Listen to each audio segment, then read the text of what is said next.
My self Aqib Siddiqui और आज हम लोग पढ़ेंगे क्लास 12th की फिजिक्स के करंट इलेक्ट्रिसिटी के बाद का chapter that is your magnetic effect of current. तो स्टूडेंट्स अभी तक हमने इलेक्ट्रोस्टैटिक कंप्लीट कर लिया है। अब हमने इलेक्ट्रोडायनेमिक्स जिसे हम लोगों ने करंट इलेक्ट्रिसिटी कहा उसे कंप्लीट कर लिया है। DC circuits and measurements complete कर लिया है। अब हम लोग स्टार्ट करने जा रहे हैं मैग्नेटिक इफेक्ट ऑफ करंट। तो चलिए स्टार्ट करते हैं मैग्नेटिक इफेक्ट ऑफ करंट। देखिए एक साइंटिस्ट थे ओरेस्टेट्स, OERSTED'. इन्होंने एक एक्सपेरिमेंट किया। इन्होंने ये जानना चाहा कि जब किसी भी कंडक्टर से करंट फ्लो करता है तो क्या उसके आसपास मैग्नेटिक फील्ड भी होती है। तो ये इन्होंने एक सेटअप तैयार किया। इन्होंने सेटअप ये तैयार किया, भाई करंट को फ्लो कराने के लिए बेसिक रिक्वायरमेंट है कि there must be a voltage source, बिना इसके तो करंट डेवलप हो नहीं सकता। और उन्होंने क्या किया, करंट को कंट्रोल करने के लिए एक रियोस्टैट लगा लिया। रियोस्टैट एक रेजिस्टेंस होता है जिसमें हम ज़रूरत के हिसाब से रेजिस्टेंस को सेट कर सकते हैं। और फिर इन्होंने यहाँ पे क्या किया, एक की लगा दिया। की क्या है, जब चाहें सर्किट में हम करंट को जब चाहें सर्किट में करंट को बंद कर सकते हैं, जब चाहें खोल सकते हैं, मतलब ओपन या क्लोज करने के लिए। और यहाँ पे एक अलग से कंडक्टर लगाया, जिसमें एक हमारा करंट फ्लो करेगा पूरा। तो ये क्या है, एक अलग कट से कंडक्टर लगा दिया। देखिए वायर तो कंडक्टिंग है ही है, लेकिन एक अलग से कंडक्टर लगा लिया। ठीक, अब देखिए इनके ऑब्जर्वेशंस क्या क्या थे। तो सबसे पहला केस ये होगा आपका कि की हमारी क्या थी, ओपन थी। की क्या थी, की ओपन थी। तो की जब ओपन रहेगी तो क्या कोई करंट फ्लो करेगा, नहीं फ्लो करेगा। अब मैग्नेटिक फील्ड को मेजर करने के लिए, चेक करने के लिए हम लोग इस्तेमाल करते हैं मैग्नेटिक कंपस का, जो कि ऑलवेज क्या होता है, नॉर्थ साउथ डायरेक्शन में अलाइंड होता है। मैग्नेटिक कंपस की खासियत होती है कि ऐसा होता है, एक शीशे के उसमें बॉक्स में ट्रांसपेरेंट, और इसमें एक ऐसे निडल लगी होती है। आप लोगों ने इसको देखा भी होगा मेरे ख्याल से। ठीक है, नॉर्थ और साउथ, ये नॉर्मली नॉर्थ साउथ डायरेक्शन में स्टे करता है। नेचर का बहुत पुराना फैक्ट है, आप लोगों को मेरे ख्याल से क्लास 6 से ही पढ़ाया गया है कि मैग्नेट को, अगर बार मैग्नेट को नॉर्मली थ्रेड से बांध दो और एक्सटर्नल कोई फोर्स ना लगाओ, तो वो कुछ देर घूमने टहलने के बाद वो नेचुरली क्या होगा, नॉर्थ साउथ डायरेक्शन में अलाइंड हो जाएगा। तो इससे हम लोग क्या कर सकते हैं, कहीं पे भी अननोन जगह पे डायरेक्शन पता कर सकते हैं। ठीक है, तो ये अर्थ के ही नॉर्थ साउथ डायरेक्शन में नॉर्मली होता है। तो जब की ओपन थी तो वहाँ पे कोई करंट नहीं फ्लो कर रहा था, और कोई करंट नहीं फ्लो कर रहा था तो इन्होंने ये देखा कि मैग्नेटिक कंपस में कोई डेविएशन नहीं दिखा। अगर कहीं पे मैग्नेटिक फील्ड होगी तो ये ऐसे डिफ्लेक्ट करके बता देगा, yes there is magnetic field around it. Conductor के ऊपर देखा और कंडक्टर के नीचे भी देखा, क्योंकि मैग्नेटिक फील्ड अभी आगे पढ़ेंगे आप लोग की डायरेक्शन बदलता है ऊपर या नीचे से। तो एज इट इज़ था। तो की ओपन मतलब करंट इज इक्वल टू कितना आएगा, 0, करंट 0, और मैग्नेटिक फील्ड भी क्या हो गई आपकी। तो इन्होंने ये यहाँ से अंदाज़ा लगाया कि करंट 0 तो मैग्नेटिक फील्ड भी 0। अब इन्होंने दूसरा काम किया, वो काम था इनका की को क्लोज कर देना। क्या करना, की क्लोज्ड करेंगे। जैसे ही क्लोज करेंगे, ये ऐसे हम लोग दूसरा केस आप लोग डायग्राम अलग से बनाएंगे, और जैसे ही क्लोज करेंगे एक करंट फ्लो होना शुरू कर देगा, जो कि ऐसे रास्ते को फॉलो करेगा, ऐसे करंट फ्लो होगा। तो इन्होंने क्या देखा कि कंडक्टर से, मान लो ये कंडक्टर है और ये ऐसे करंट जा रहा है, तो ऊपर साइड इन्होंने जब मैग्नेटिक कंपस को रखा तो there was a deflection in the compass. Compass में क्या देखने को मिला, डिफ्लेक्शन। और मैग्नेटिक कंपस में डिफ्लेक्शन का मतलब होता है कि कंपस के आसपास एक मैग्नेटिक फील्ड है। तो इनका जो नेचुरली नॉर्थ साउथ जो था, ये नेचुरल, तो ये क्या हुआ, ये हल्का सा डिफ्लेक्ट हो गया। थोड़ा सा और तिरछा कर दें ताकि फर्क समझ में आए आप लोगों को अच्छे से। ये हल्का सा क्या हुआ, इनिशियली ऐसे था, खट से ऐसे हो गया। ये बहुत इंटरेस्टिंग चीज़ सामने आई। साइंटिस्ट ने और आगे बात करी और स्टूडेंट ने और देखा कि जब इसके नीचे किया, नीचे मतलब जैसे ये कंडक्टर है उसके ऊपर रखा तो डिफ्लेक्शन राइट हैंड साइड में, और जब उसके नीचे रखा तो डिफ्लेक्शन तो हुआ लेकिन जस्ट अपोजिट डायरेक्शन में। तो यहाँ से इन्होंने ये नतीजा निकाला कि कंडक्टर के ऊपर और नीचे मैग्नेटिक फील्ड तो दोनों जगहों पे होती है, बस दोनों का डायरेक्शन एग्जैक्टली अपोजिट होता है। तो ये ऑब्जर्वेशन हो गया। अब नेक्स्ट ऑब्जर्वेशन था, तीसरा observation, direction of current is reversed. क्या कर दिया गया? Direction of current is reversed, उल्टा कर दिया गया करंट के डायरेक्शन को। As a student of class 12th you all must be knowing कि जब करंट का डायरेक्शन उल्टा कर देते हैं तो क्या होगा? कैसे उल्टा करते हैं? वोल्टेज की पोलैरिटीज को बदल देना। अगर हम इसको माइनस और इसको प्लस कर दें तो करंट ऐसे जाने के बजाय ऐसे राइट टू लेफ्ट जाने के बजाय लेफ्ट टू राइट जाने लगेगा। तो इसका डायग्राम हम लोग अलग से बना लेते हैं। ये हमारा एक कंडक्टर है, ठीक है, और इसके पास एक की लगी हुई है। की को हमने क्लोज कर रखा है। ये रियोस्टैट है, ज़रूरत के हिसाब से करंट ले सकते हैं इसमें। और इस पोलैरिटी को आप लोग देख सकते हो कि हमने यहाँ पे रिवर्स कर दिया। देखिए, प्लस की जगह माइनस आ गया और माइनस की जगह क्या आ गया? प्लस आ गया। तो अब करंट क्या होगा? ऐसे निकलना शुरू होगा, ऐसे जाएगा, ऐसे जाएगा और ऐसे जाएगा। अब इन्होंने फिर से कंपास लगा के देखा तो ऊपर का ऑब्जर्वेशन क्या हुआ और नीचे का ऑब्जर्वेशन क्या हुआ। ऊपर इनिशियली जब करंट क्लॉकवाइज फ्लो हो रहा था और अब एंटी क्लॉकवाइज फ्लो हो रहा है, तो क्लॉकवाइज में अगर राइट हो रहा था तो ऊपर लेफ्ट साइड में हो रहा था कि नहीं हो रहा था? ये देखना था मतलब उनको। देखिए, ऊपर का डायरेक्शन जो है उधर ऐसे है, और जब करंट का डायरेक्शन चेंज किया तो करंट का डायरेक्शन रिवर्स करने से क्या हुआ कि मैग्नेटिक फील्ड का डायरेक्शन भी चेंज हो गया। और नीचे क्या हो गया? नीचे पहले लेफ्ट साइड था, अब राइट साइड हो जाएगा। तो आप देख सकते हो कि on changing the direction of current the direction of magnetic field in upward और डाउनवर्ड डायरेक्शन ऑल्सो चेंजेस। तो यहाँ पे आप लोगों को उम्मीद करते हैं कि ये चीज़ समझ में आई होगी। अगर हम बोले, एक रूल बनाया गया जिसको बोला गया rule for finding the direction of magnetic field, rule for finding the direction of magnetic field, इसको कहा गया राइट हैंड थंब रूल। क्या कहा गया? Right hand thumb rule. जैसे ये आपको थंब है, ये आपका थंब है, और ये क्या है? ए यार, उंगली को प्रॉब्लम हो गई लग रहा। ये है आपकी, I am sorry for my drawing. देखिए, ये क्या है? ये कर्ल क्या बताएगा आपका? Direction of magnetic field, direction of magnetic field, जिसको हम लोग क्या कहते हैं? बी से डिनोट करते हैं, याद रखिएगा। और ये क्या है? I, that is direction of current. इतना आप लोग नोट करें तो फिर इसके हम लोग एग्जाम्पल्स करते हैं।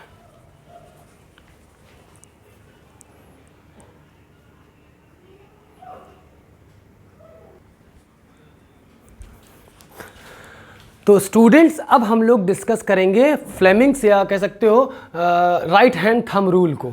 तो राइट हैंड थंब रूल में क्या बताया था हमने कि आपका जो थंब होगा, ये थंब बताएगा डायरेक्शन ऑफ करंट को, और उंगलियां जो नेचुरली जिस डायरेक्शन में मुड़ती हैं उसको क्या बोला जाएगा? अरे यार, बड़ा भयानक सा डायग्राम बन गया है। उंगलियों को क्या बोला जाएगा? Direction of magnetic field. तो स्टूडेंट्स याद रखिएगा, मैग्नेटिक फील्ड के दो डायरेक्शंस होते हैं। एक तो होता है क्रॉस में रिप्रेजेंट करने वाला और एक होता है डॉट से रिप्रेजेंट करने वाला। क्रॉस का मतलब होता है कि द मैग्नेटिक फील्ड, अगर कहीं पे क्रॉस बना है और ऐसे सर्किल बना है तो magnetic field is perpendicular and inward है, परपेंडिकुलर एंड इनवर्ड है। और अगर डॉट बना है तो परपेंडिकुलर एंड आउटवर्ड है। अगर यहां पे मान लो कि डॉट बना है तो क्या मतलब हुआ? यहां पे डॉट बना है तो मैग्नेटिक फील्ड क्या है? इस प्लेन के परपेंडिकुलरली आउटवर्ड है। और अगर यहां पे क्रॉस बना हुआ है तो magnetic field is just perpendicular. जैसे यहां पे ऐसे बना है, डॉट बना है तो ऊपर की तरफ, क्रॉस बना है तो नीचे की तरफ। तो ये है आपका डायरेक्शन ऑफ मैग्नेटिक फील्ड। अब हम लोग जैसे मान लो एक ये कंडक्टर हमने ड्रॉ किया और इसमें आई अमाउंट ऑफ करंट फ्लो कर रहा है। ये है हमारा राइट हैंड। अब राइट हैंड के थंब को क्या रखना है? करंट के डायरेक्शन में। देखिए, और हमने रख दिया करंट के डायरेक्शन में। अब उंगलियां हमारी जो नेचुरली जिधर मुड़ेंगी, ऐसे तोड़ नहीं डालना है, उंगलियां नेचुरली जिधर मुड़ेंगी, कहाँ जा रही हैं उंगलियां? परपेंडिकुलरली इनवर्ड जा रही हैं। वही डायरेक्शन होगा आपके मैग्नेटिक फील्ड का।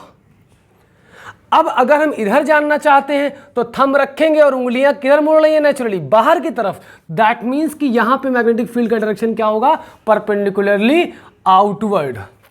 अब जैसे मान लो हमने करंट के डायरेक्शन को उल्टा कर दिया, तो अब अगर हम देखें तो यहां पे अगर हम राइट साइड में देखें, थंब को रखना है करंट के डायरेक्शन में और उंगलियां नेचुरली जिधर मुड़ रही हैं वो क्या होगा, डायरेक्शन ऑफ मैग्नेटिक फील्ड इधर अंदर जा रही है, देखिए इधर अंदर जा रही हैं।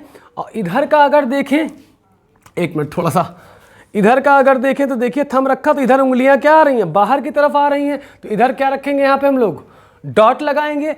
अब अगर हम लोग मान लो लाइन ऐसे खींच दिए, ठीक है, ये क्या है, डायरेक्शन ऑफ करंट है। अब अगर हमें ऊपर मैग्नेटिक फील्ड पता करनी है तो थंब नेचुरली किधर सेट हो रहा है, ऐसे सेट हो रहा है। उंगलियां यहां कैसे आ रही हैं, बाहर की तरफ, मतलब यहां पे मैग्नेटिक फील्ड को कैसे डिनोट करेंगे, डॉट से। और अगर हम मान लीजिए कि नीचे की तरफ जानना चाह रहे हैं तो थंब को रखना है करंट की डायरेक्शन में और उंगलियां किधर जा रही हैं, परपेंडिकुलरली इनवर्ड जा रही हैं, ठीक है। अब अगर मान लो हम करंट का डायरेक्शन उल्टा कर दें, ठीक है, फिर हमें थोड़ा सा घूमना पड़ेगा और थंब को रखना पड़ेगा करंट के डायरेक्शन में और नीचे की तरफ क्या हो रहा है, उंगलियां बाहर आ रही हैं। दैट मीन्स कि the magnetic field is perpendicularly outward. और यहां पे देखें तो ऊपर की तरफ magnetic field is perpendicularly inward. एक रिलेशन आप लोग देख सकते हो कि जैसे ये this is your first case and this is your second case and this is your third case and this one is your last, that means fourth case. Cases तो बहुत बन सकते हैं। तो एक चीज देखिए, जब आपने करंट का डायरेक्शन उल्टा किया तो ऊपर वाली में देखिए पहले बाहर की तरफ थी अंदर की तरफ हो गई और नीचे वाली पहले अंदर की तरफ थी बाहर की तरफ हो गई। यही हाल यहाँ हुआ है कि करंट ऊपर जा रहा था तो राइट साइड में इनवर्ड, लेफ्ट साइड में आउटवर्ड। करंट उल्टा हुआ तो लेफ्ट साइड में इनवर्ड और राइट साइड में आउटवर्ड हो गया। तो यहाँ से आप लोगों को समझ में आया होगा। अब एक चीज़ और समझनी है कि अगर कोई चीज़ सर्कुलर है, मतलब अगर किसी सर्कुलर रिंग में करंट फ्लो कर रहा है तो क्या होगा, तो आप लोग इसकी हेडिंग डाल सकते हो वीडियो पॉज करके, सर्कुलर रिंग में करंट का डायरेक्शन कैसे निकालना है, finding the direction of magnetic field, current का नहीं मैग्नेटिक फील्ड का डायरेक्शन। तो आपको जस्ट इसी का उल्टा कर देना है। जैसे मान लीजिए कि आपका करंट ऐसे जा रहा है, ये एक सर्कुलर रिंग है और करंट ऐसे जा रहा है और आपको सेंटर की तरफ क्या निकालना है, मैग्नेटिक फील्ड निकालनी है। तो उंगलियों को बना लीजिए करंट का डायरेक्शन, उंगलियों को क्या बना लीजिए, करंट का डायरेक्शन, और आपका थंब नेचुरली जिधर जा रहा है वो होगा डायरेक्शन ऑफ मैग्नेटिक फील्ड। देखो सेंटर पे क्या होगा, देखो ऐसे उंगलियां नेचुरली जा रही है तो ये थंब क्या बताएगा, thumb is going perpendicularly inward. तो यहां पे मैग्नेटिक फील्ड कैसी होगी, क्रॉस में होगी। अगर मान लो रिंग हमारी ऐसे है और करंट ऐसे जा रहा है, डायरेक्शन चेंज कर दिया तो कॉमन सेंस लगा सकते हो कि डायरेक्शन चेंज हुआ तो डायरेक्शन क्या हो, करंट का डायरेक्शन चेंज हुआ तो direction of magnetic field just reverse हो जाएगा। अगर ये इनवर्ड है तो ये आउटवर्ड होगा। कैसे, देखिए थंब को अरे कर्ल फिंगर को कर्ल किया करंट के डायरेक्शन में, थंब किधर आ रहा है, बाहर की तरफ। तो यहाँ पे मैग्नेटिक फील्ड कितनी हो गई, जैसे मान लो इसी को हम उल्टा कर दे ऐसे, तो यहाँ पे आप देख सकते हो, यहाँ पे आप देख सकते हो उंगलियां किधर आ रही हैं, बाहर की तरफ। और यहाँ पे अगर हम मान लो ऐसे करके करंट को ऐसे फ्लो कराएं तो यहाँ पे आप देख सकते हो उंगलियां क्या जा रही हैं, देखो कर्ल करंट के डायरेक्शन में किया तो मैग्नेटिक फील्ड क्या, और थंब अंदर जा रहा है तो यहाँ पे मैग्नेटिक फील्ड अंदर की तरफ हो गए। तो इसे फिलहाल आप लोग नोट कर लें।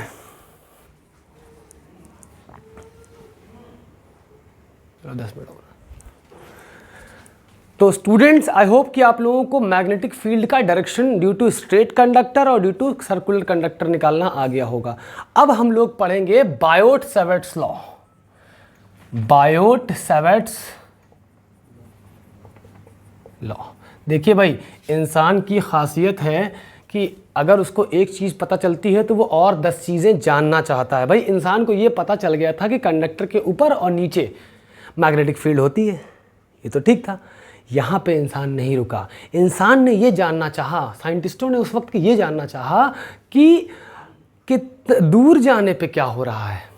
जैसे कंडक्टर के क्या, यहाँ पे अगर मान लो ऐसे करंट जा रहा है तो इधर तो अंदर है और इधर बाहर है, इधर डॉट लगा दो इधर क्रॉस लगा दो, ये तो ठीक था, इट वाज ओके। लेकिन दूर जाने पे क्या हो रहा है, कंडक्टर से दूर जाएंगे तो मैग्नेटिक फील्ड घटेगी या बढ़ेगी, कंडक्टर से कितने एंगल पे लेना है, ये सब चीज़ें जब एनालिसिस हुई तो बायोट आए सामने, जिनके लॉ को क्या कहा गया, बायोट-सैवर्ट्स लॉ। तो इन्होंने बताया कि magnetic field due to a current carrying conductor, magnetic field due to a current carrying conductor. देखिए ओरेस्टेड ने तो कह दिया कि भाई यहाँ करंट मैग्नेटिक फील्ड होती है, डायरेक्शन वगैरह बता के चले गए। अब लोगों के दिमाग में ये उलझन सवार हुई कि भाई एक कंडक्टर में फील्ड बन रही है, कंडक्टर में अगर करंट फ्लो हो रहा है तो उसके आसपास किस क्वांटिटी में फील्ड बन रही है। उन्होंने तो डिटेक्ट किया ना, केवल डायरेक्शन के बारे में बताया। बायोट ने क्या किया, एग्जैक्टली वैल्यू निकाली कि डिस्टेंस मतलब कंडक्टर से दूर जाओगे या कंडक्टर के करीब आओगे तो मैग्नेटिक फील्ड क्या होगी। तो ये बहुत अच्छी चीज़ थी। तो जैसे मान लो कि कोई टेढ़ा मेढ़ा ऐसा कोई कंडक्टर है हमारे पास, ये इसमें मान लो आई करंट फ्लो कर रहा है। अब हमें जानना था यहाँ पे मान लो कोई पी पॉइंट है, यहाँ पे कोई पी पॉइंट है, यहाँ पे हमें मैग्नेटिक फील्ड जाननी थी। तो इन्होंने कहा कि भाई वायर की एक डेफिनेट लेंथ होगी। इन्होंने कहा मान लो ये एक इनफाइनाइटली स्मॉल कंपोनेंट है लेंथ का, जिसको इन्होंने डीएल नाम दिया। और देखिए राइट साइड में अभी भी क्या है, मैग्नेटिक फील्ड क्या होगी, अंदर के देखो थंब लगाइए करंट के डायरेक्शन में और उंगलियां जिधर कर लो वो डायरेक्शन ऑफ मैग्नेटिक फील्ड। तो यहाँ पे मैग्नेटिक फील्ड क्या हो गई, परपेंडिकुलरली इनवर्ट, थंब लगाया मैग्नेटिक फील्ड अंदर। अच्छा, जब छोटे से एलिमेंट की वजह से मैग्नेटिक फील्ड बताई, अगर छोटा सा एलिमेंट की वजह से मैग्नेटिक फील्ड है तो मैग्नेटिक फील्ड भी तो छोटी सी होगी। मतलब अगर इनफाइनाइटली स्मॉल कंपोनेंट डीएल है तो उसकी वजह से मैग्नेटिक फील्ड भी तो डीबी होगी। डी क्या है, एक छोटा सा पैरामीटर है, किसी बड़ी चीज का एक छोटा सा मेजरमेंट। बड़ी सी मैग्नेटिक फील्ड बी का छोटा सा वर्जन, बड़ी सी लेंथ एल का छोटा सा वर्जन। क्लियर है ये चीज। जैसे बड़ा सा मास है उसका छोटा सा मास कितना होगा, जब बड़ा मास मान लो m है तो उसका सबसे छोटा हिस्सा क्या होगा, dm होगा। ठीक, यहां से मान लो ये dl से मान लो ये पॉइंट कितना एंगल बना रहा है, थीटा बना रहा है, और ये आपका r है। ठीक, ये आपका r है। ठीक, तो बायोट ने कहा कि जो मैग्नेटिक फील्ड बनेगी that magnetic field will be directly proportional to कि कितना करंट फ्लो कर रहा है, क्योंकि करंट पे भी डिपेंड कर रही थी। करंट घटे बढ़े तो मैग्नेटिक फील्ड में भी वेरिएशन हो रहा था। और मैग्नेटिक फील्ड प्रोपोर्शनल थी कि लेंथ का कितना बड़ा टुकड़ा लिया गया है, और dB डायरेक्टली प्रोपोर्शनल टू कि साइन ऑफ किस एंगल में है, साइन ऑफ थीटा का, मतलब थीटा ओरिएंटेशन पे डिपेंड कर रहा था। और dB प्रोपोर्शनल थी इन्वर्सली डिस्टेंस के स्क्वायर के, मतलब डिस्टेंस बढ़ाने पे मैग्नेटिक फील्ड घट रही थी। यहाँ पे देख सकते हो आप। ठीक है, इन सबको जब हम कंबाइन करेंगे तो मैग्नेटिक फील्ड का एक फॉर्मूला बनेगा I D L sine theta upon R square.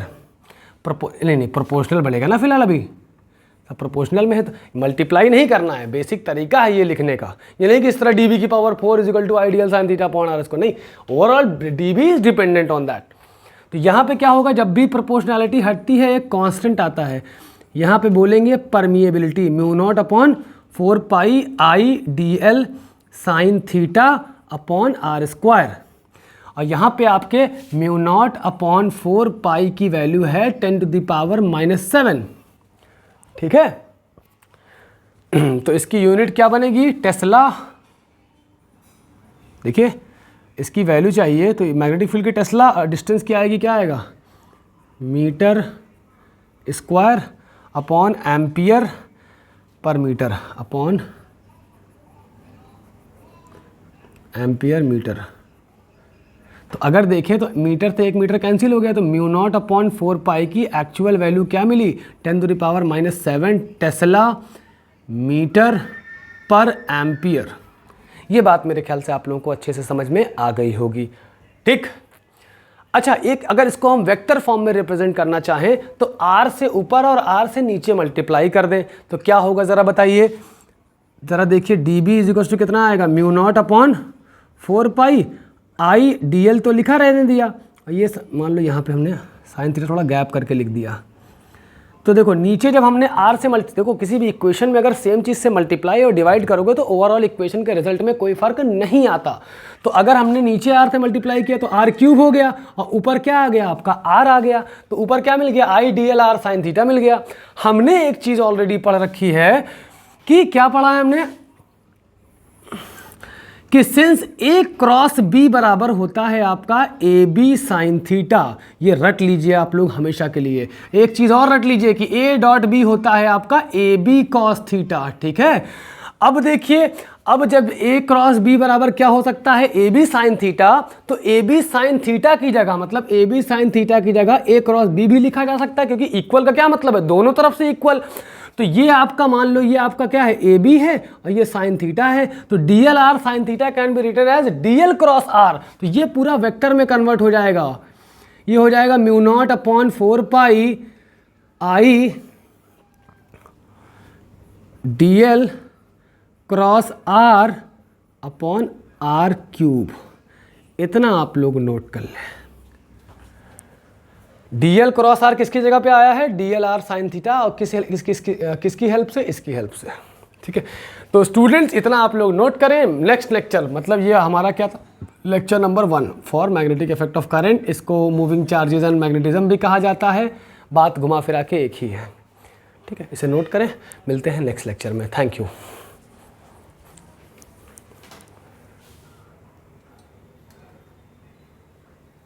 Hello and good morning everyone, my self Aqib Siddiqui, और आज हम लोग पढ़ेंगे क्लास 12th के फिजिक्स के मैग्नेटिक इफेक्ट ऑफ करंट का लेक्चर नंबर 2।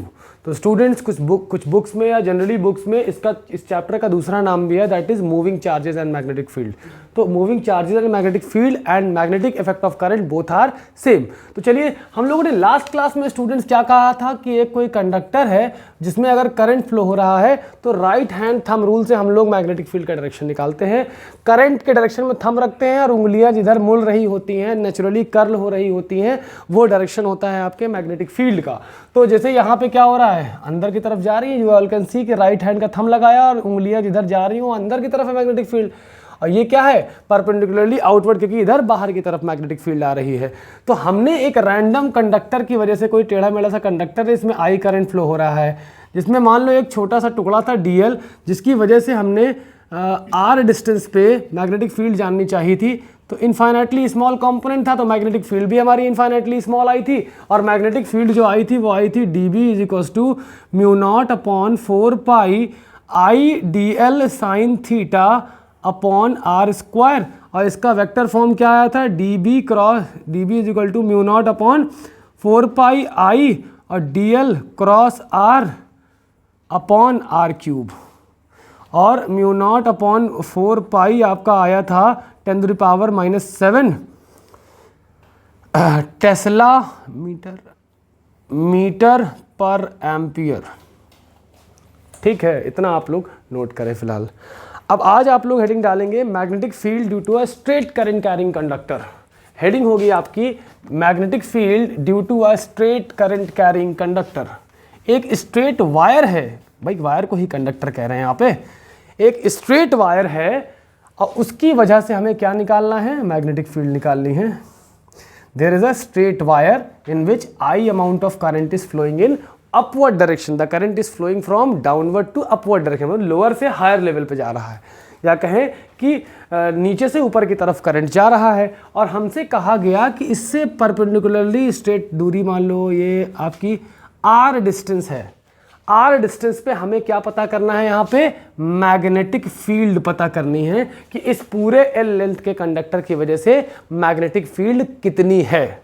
तो आप सभी लोग पेन और कॉपी उठा लीजिए और इधर फोकस करिए। ठीक है, तो आई है, ठीक। सबसे पहली बात, हम तो यहाँ पे एक चीज़ मान लो यहाँ तक है केवल, हम लोग सबसे पहली चीज़ जो करेंगे वो क्या करेंगे, सबसे पहली चीज़ करेंगे, थोड़ा सा और इसको एक्सटेंड कर लें ताकि डायग्राम हमारा बहुत क्लियर बने, डाउट ना हो। तो सबसे पहले तो हम राइट हैंड रूल से राइट हैंड साइड में मैग्नेटिक फील्ड पता करेंगे। थंब को रखते हैं करंट की डायरेक्शन में, उंगलियां जिधर नेचुरली कर्ल हो रही हो, तो अंदर की तरफ उंगलियां जा रही हैं, दैट मीन्स कि राइट हैंड साइड में आपको मैग्नेटिक फील्ड क्या मिलेगी, क्रॉस में मिलेगी। मतलब ये कोई पी पॉइंट है जहां पे आपको मैग्नेटिक फील्ड जाननी थी, तो मैग्नेटिक फील्ड क्या हो गई, परपेंडिकुलरली इनवर्ड। ये बात आपको समझनी पड़ेगी। ठीक है, अब देखिए सबसे पहला काम, हमें इसको, इस पॉइंट को कंडक्टर के लोअर एंड से जोड़ना है, कंडक्टर के लोअर एंड से जोड़ना है इस पॉइंट को। इस पॉइंट को क्या करना है, कंडक्टर के लोअर एंड से जोड़ना है। तो इसको हमने क्या मान लिया, φ1 मान लिया, और इसको अपर एंड से जोड़ना है दूसरे पॉइंट को, तो इसको हमने क्या मान लिया, φ2 मान लिया। थोड़ा सा डायग्राम हमने शिफ्ट किया है, पी पॉइंट यहाँ है, ये पी पॉइंट है, ये P पॉइंट है और यहाँ पे मैग्नेटिक फील्ड पता करनी है। ठीक, हमने क्या किया, हमें एक इनफाइनाइटली स्मॉल टुकड़े की वजह से मैग्नेटिक फील्ड पता कर लेते हैं पहले, उसी को इंटीग्रेट कर देंगे। ये हमने किया हुआ है ऑलरेडी। तो मान लो ये एक छोटा सा टुकड़ा है, थोड़ा सा जूम करके लिख रहे हैं DL। तो ये पॉइंट आपका E है और ये पॉइंट आपका F है। और इस DL टुकड़े को जब सेंटर से मिलाएंगे, DL क्या है, एक इनफाइनाइटली स्मॉल टुकड़ा है। तो आप खुद सोचिए, एक इनफाइनाइटली स्मॉल टुकड़े की वजह से जब सेंटर पे एंगल बनेगा तो एंगल भी तो आपका इनफाइनाइटली स्मॉल होगा। तो उस इनफाइनाइटली स्मॉल एंगल को क्या बोल देंगे हम लोग, D फाई। क्या बोलेंगे, यहाँ पे हम लोग इसको बोल देंगे D फाई। और ये जो कंपोनेंट बना रहा है उसे क्या बोलेंगे, फाई। और इस लेंथ को बोल देंगे x। तो इस DL कंपोनेंट की वजह से, जो कि x डिस्टेंस पे है, हमने मैग्नेटिक फील्ड ऑलरेडी क्या पढ़ रखी है, dB is equals to mu naught upon 4 pi IDL sine theta upon distance का स्क्वायर। तो वहां पे अगर आप लोग पीछे जाके देखें डायग्राम में, तो इसी x को हमने r मान रखा था, लेकिन यहां पे क्या लिखेंगे, x का स्क्वायर। तो ये आपका क्या हो जाएगा, फर्स्ट इक्वेशन। भाई यहाँ पे डिनोमिनेटर में वही चीज़ होगी जो डिस्टेंस होगी, ठीक है, तो वो रखना है यहाँ पे। अब हमें सॉल्व करना है। देखिए स्टूडेंट्स, किसी भी डेरिवेशन को करने से पहले हमें ये डिसाइड करना होता है कि हमें पहुँचना कहाँ है। पहुँचना मतलब हमारा टारगेट है कि नोन वैल्यूज़ की तरफ हम बढ़ें। तो हम DL साइन थीटा को चेंज करने की कोशिश करेंगे, किसके टर्म में, फाई के टर्म में। हमारा ओवरऑल टारगेट यही होगा। तो यहाँ पे हमारे पास क्या है, अगर हम एक यहाँ से परपेंडिकुलर ड्रॉप कर दें और ये परपेंडिकुलर, ये पॉइंट मिल जाएगा आपको G। तो ये एंगल हमारा क्या है, ये एंगल हमारा थीटा है। अब अगर इसको हम जूम करें, क्या करें, अगर इसको हम जूम करें तो जूम, कौन सा ट्रायंगल है, EGF। चलो ये क्या है आपका, थोड़ा सा तिरछा बनाना पड़ेगा। ये आपका E है और ये आपका G है और ये है आपका F और ये एंगल है आपका थीटा। अब अगर यहाँ पे हम साइन थीटा निकालना चाहें तो निकल सकता है। ये आपका परपेंडिकुलर हो जाएगा और ये आपका बेस हो जाएगा और ये आपका हाइपोटेन्यूज हो जाएगा। तो साइन थीटा यहाँ से कितना आएगा, यहाँ पे ज़रा बताइए। लेना है आपको triangle EGF। In triangle EGF sine theta क्या होगा, परपेंडिकुलर मतलब EG अपॉन हाइपोटेन्यूज मतलब EF। तो आपको यहाँ से फाइनली EG बराबर क्या मिल जाएगा, EF साइन थीटा। देख लीजिए, इस बात से सब लोग इत्तेफाक रखते हैं या नहीं। देखिए EG बराबर क्या होगा, EF साइन थीटा। देखिए EG मल्टीप्लाई होगा जाके, EG यहाँ रहेगा और EF जाके साइन थीटा से मल्टीप्लाई होगा। तो EG की वैल्यू यहाँ क्या मिल रही है, EF साइन थीटा मिल रही है। और EF की वैल्यू क्या है, देखिए EF क्या है, एक DL है। तो यहाँ से हम लोग लिख सकते हैं कि EG की एक वैल्यू मिल गई हमें, DL साइन थीटा मिल गई। ठीक, इसे नोट कर लें। अब देखिए हमारे पास ये तो वो वाला कंपोनेंट था ना, DL साइन थीटा वाला। ठीक, अब हमारे पास एक, अगर देखिए इतना 90 निकल गया तो ये कितना बचा होगा, ये भी 90 होगा। अगर ये हिस्सा 90 निकल गया तो बचा हुआ हिस्सा कितना होगा। जैसे मान लो ये है स्ट्रेट वायर, ये हिस्सा 90 निकल गया तो ये कितना होगा, ये भी 90 होगा, क्योंकि एक पूरा एंगल कितना बनेगा एक स्ट्रेट लाइन में, 180 डिग्री। तो अब हम कंसीडर करेंगे ट्रायंगल EGP। क्या, ट्रायंगल EGP। अब इसको ज़रा हम जूम करके बनाएंगे। जूम करेंगे, जब जूम करेंगे तो ऐसा कुछ बनेगा। जैसे मान लीजिए ये है, ये आपका क्या है, D फाई है, ये आपका है E है और ये है आपका G है और ये 90 डिग्री है और ये आपका P पॉइंट है। ठीक है, इसे ज़रा एक मिनट नोट करें आप लोग। कैमरा एंगल देख लेता हूँ। ओके, ये है। अब यहाँ पे क्या है, ये परपेंडिकुलर है। आप लोग ये डिसाइड कर सकते हो ना परपेंडिकुलर क्या है। और ये क्या है, बेस है और ये क्या है आपका हाइपोटेन्यूज है। इसमें कोई डाउट तो नहीं है आप लोगों को परपेंडिकुलर, बेस और हाइपोटेन्यूज डिसाइड करने में। ठीक, तो यहाँ से अगर हम निकालेंगे तो क्या है, ये एंगल लेना होता है ना, साइन D फाई निकालो ज़रा।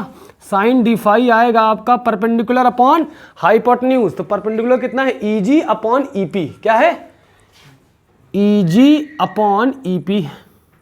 तो यहाँ से ई जी की वैल्यू कितनी आ जाएगी ज़रा बताइए, E P sine D phi. Sine D phi क्या है आपका, एंगल है। अब भैया ई पी ज़रा देख लो क्या है, एक्स है। देखिए ई पी की वैल्यू कितनी है, एक्स है। तो यहाँ से आप लिख सकते हो कि ई जी बराबर एक्स साइन डी फाई। ठीक, since D phi is very small, since D phi is very very small, जब एंगल बहुत छोटा हो तो उसका साइन लो या केवल एंगल लो, रेडियन में सेम होता है। तो साइन डी फाई कितना बन जाएगा आपका लगभग, जब एंगल बहुत छोटा हो तो साइन लगा के वैल्यू निकालो या अकेले वैल्यू रख दो रेडियन में, तो फर्क नहीं पड़ता। तो एंगल बहुत छोटा है तो साइन डी फाई को आप क्या लिख सकते हो, केवल डी फाई ही लिख सकते हो। तो यहां से आपका देयरफॉर आपका ई जी क्या मॉडिफाई हो जाएगा, ये हो जाएगा एक्स डी फाई में मॉडिफाई हो जाएगा। ये बात आप लोगों को क्लियर हुई। अब एक Eg की वैल्यू ऊपर रखी है और एक Eg की वैल्यू नीचे रखी है। ये मान लो सेकंड इक्वेशन है और ये मान लो आपकी थर्ड इक्वेशन है। ठीक, सेकंड इक्वेशन और थर्ड इक्वेशन आपको मिल गई। अब इक्वेटिंग, यहां पे आप लिखोगे equating second and third equation, दूसरी और तीसरी इक्वेशन को इक्वेट करेंगे। तो Eg बराबर दोनों है ना, तो एक्स डी फाई बराबर डी एल साइन थीटा होगा कि नहीं होगा। देखिए डी एल साइन थीटा बराबर एक्स होगा कि नहीं, क्योंकि Eg दोनों सेम है। तो डी एल साइन थीटा बराबर क्या मिल गया हमको, एक्स डी फाई। देखो Eg ये तो ये बराबर होगा ना, एक तरफ बराबर है तो दोनों तरफ बराबर होगा। तो यहां से क्या समझ में आया कंपेयर करने पे कि डी एल साइन थीटा की वैल्यू हमें मिल गई जिसको हम ढूंढ रहे थे, और क्या मिल गया, ये एक्स टाइम्स डी फाई मिल गया। ठीक, अब यहां पे लिखेंगे पुटिंग इन फर्स्ट इक्वेशन। कहां रखेंगे, इसको फर्स्ट इक्वेशन में रखेंगे। इसे जल्दी से आप लोग नोट कर लें।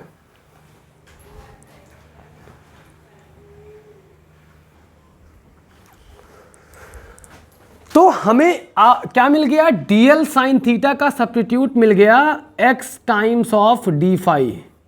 तो यहां जब रखेंगे तो हमें डी बी कितने मिल जाएगी भाई, mu naught upon 4 pi I by x square. तो एज इट इज रहेगा बस I by x square, mu naught upon 4 pi, mu naught upon 4 pi, I by x square, I by x square. अब रखना क्या है, DL sine theta की जगह x times D phi रखना है, एक्स टाइम्स डी फाई रखना है। क्लियर।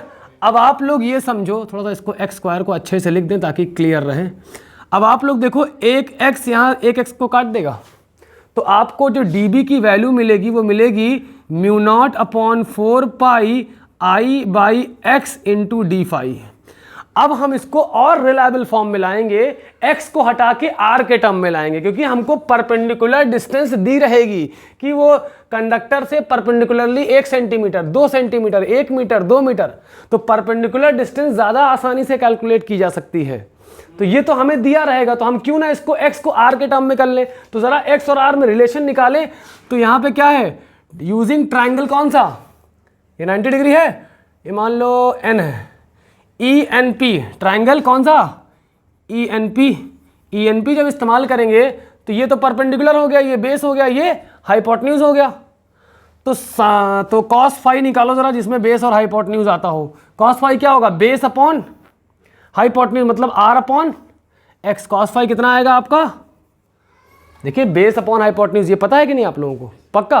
कॉस फाई कितना आएगा ई एन पी ट्राइंगल में, बेस अपॉन हाइपोट। अब कह दो साइन फाई क्यों नहीं इस्तेमाल किया, क्योंकि साइन फाई के लिए परपेंडिकुलर कहां से ढूंढते फिरेंगे हम। कॉस फाई इस्तेमाल इसलिए किया क्योंकि बेस भी पता है, हाइपोटेन्यूज भी पता है। तो यहां से देखो आपको एक्स की वैल्यू मिल जाएगी, क्या मिलेगी, ये आपकी फोर्थ इक्वेशन है। एक्स की वैल्यू क्या मिलेगी बताइए, आर अपॉन कॉस फाई लिख सकते हो। तो यहां पे लिखोगे putting x in fourth equation. जब फोर्थ इक्वेशन में रखोगे तो डी बी आपको क्या मिल जाएगा बॉस, ये मिल जाएगा mu naught upon 4 pi I, और x की जगह क्या रखना है, r बाई कॉस फाई रखना है। x की जगह r बाई कॉस फाई रख दिया, बाकी सब कुछ एज इट इज रखा है, डी फाई लिख दिया ऐसे ही।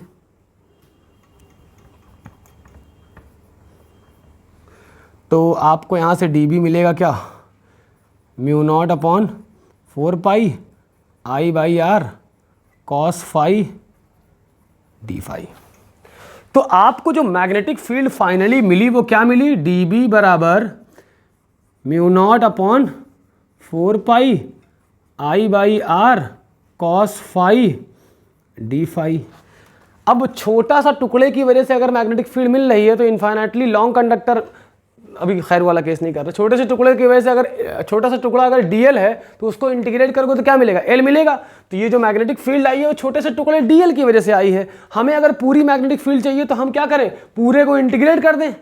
तो इसको क्या करेंगे, इधर इंटीग्रेट करेंगे तो इधर भी करना पड़ेगा, क्योंकि इक्वेशन में सेम काम दोनों तरफ कर सकते हो, ये नहीं कि केवल एक तरफ किया दूसरी तरफ नहीं किया। अब इसको कहां से कहां तक जोड़ना है, सोचो जरा, यहां से यहां तक चाहिए ना पूरा मैग्नेटिक। अभी तो केवल इतने की वजह से मैग्नेटिक फील्ड आई है, इसमें इतना बवाल हुआ। अभी हमें क्या चाहिए, यहां से यहां तक, अभी तो ये केवल इतने एलिमेंट की वजह से मैग्नेटिक फील्ड आई है। अब क्या करेंगे, नीचे से ऊपर तक जाना है, तो नीचे जाने के लिए क्या है, φ1 से लेके कहां तक जाएं, φ2 तक। देखो φ1 से जाओगे तो φ2 तक जाओगे, देखो पूरा सब कवर अप हो जाए। देखो φ1 से कहां तक जा रहे हो, φ2 तक जा रहे हो। देखो ना, अगर हम लिख दें कि φ1 एंगल से φ2 तक जाना, तो φ1 एंगल तो खुद ही बता रहा है कहां पे है लेंथ, और φ2 बता रहा है कहां पे एंड पॉइंट है। φ1 बता रहा है स्टार्टिंग कहां है, φ2 बता रहा है एंडिंग कहां है। बस यहां शर्त ये है कि φ1 को नेगेटिव लेंगे, क्यों, क्योंकि φ इज वर्टिकली डाउनवर्ड्स। ये फिजिक्स का बेसिक नियम है। देखो सारी चीजें कांस्टेंट हैं, ये केवल इंटीग्रेट होगा। जब आगे चलोगे इंटीग्रेट करने, तो डीबी तो आपको मिल गया भाई, डीबी का इंटीग्रल क्या आएगा, बी आएगा, क्योंकि डीएक्स का एक्स आता है, डीजेड का जेड आता है, डीपी का पी आता है, तो डीबी का कितना आएगा, बी। तो डीबी का तो बी मिल गया। अब इक्वल टू इनका देखते हैं क्या होगा, μ0/4 पाई आई बाई आर, क्या मिलेगा, आई बाई आर, और इंटीग्रेशन ऑफ माइनस φ1 से φ2 तक, और क्या आएगा, कॉस फाई डी फाई। इतना आप लोग नोट करें जरा।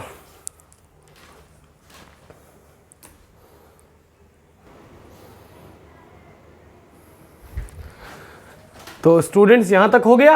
अब देखिए हमें करना क्या है, कॉस फाई का इंटीग्रेशन क्या होता है, साइन फाई। क्या होता है, साइन फाई। तो μ0/4 पाई और आई बाई आर तो एज इट इज है, और कॉस फाई का इंटीग्रल क्या आया है, साइन फाई आया हुआ है। और यहाँ पे ये वाली अपर लिमिट है तो φ2 ऊपर रख देंगे और माइनस φ1 नीचे रख देंगे। तो तरीका ये है कि पहले अपर लिमिट रखते हैं पूरे फंक्शन में, फिर माइनस लगा के लोअर लिमिट रखते हैं। तो चलिए रख के देखते हैं। तो हमें b की वैल्यू मिल जाएगी,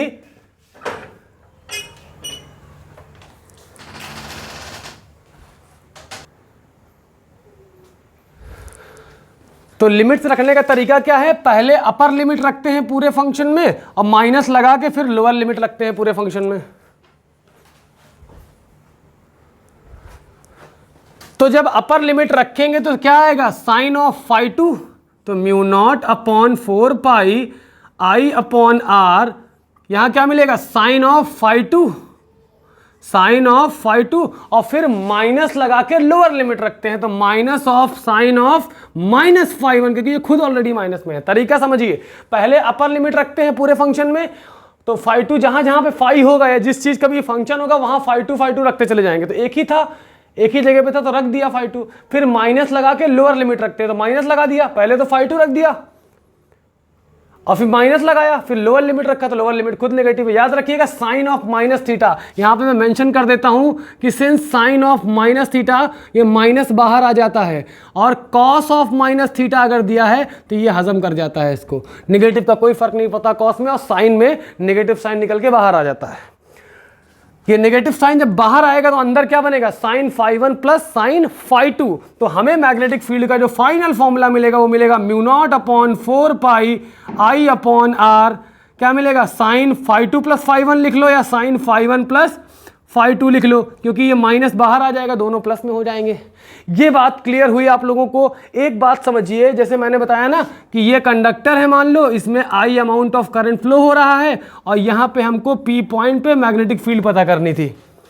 अगर मान लो कंडक्टर इतना बड़ा है तो चलो ये एंगल बन गया और यहाँ पे ये एंगल बन गया, तो ये आपका φ1 है और ये आपका φ2 है। मान लो कंडक्टर और लेंदी हो गया, कंडक्टर और बड़ा हो गया, तो देखिए आपका एंगल और बड़ा हो जाएगा, देखिए आपका बड़ा हो गया, और नीचे भी मान लो लेंदी हो गया तो एंगल और बड़ा हो गया। मान लो खूब नीचे तक गया हुआ ये, तो मैक्सिमम कहाँ तक जाएगा, जहाँ पे वो टच हो जाए।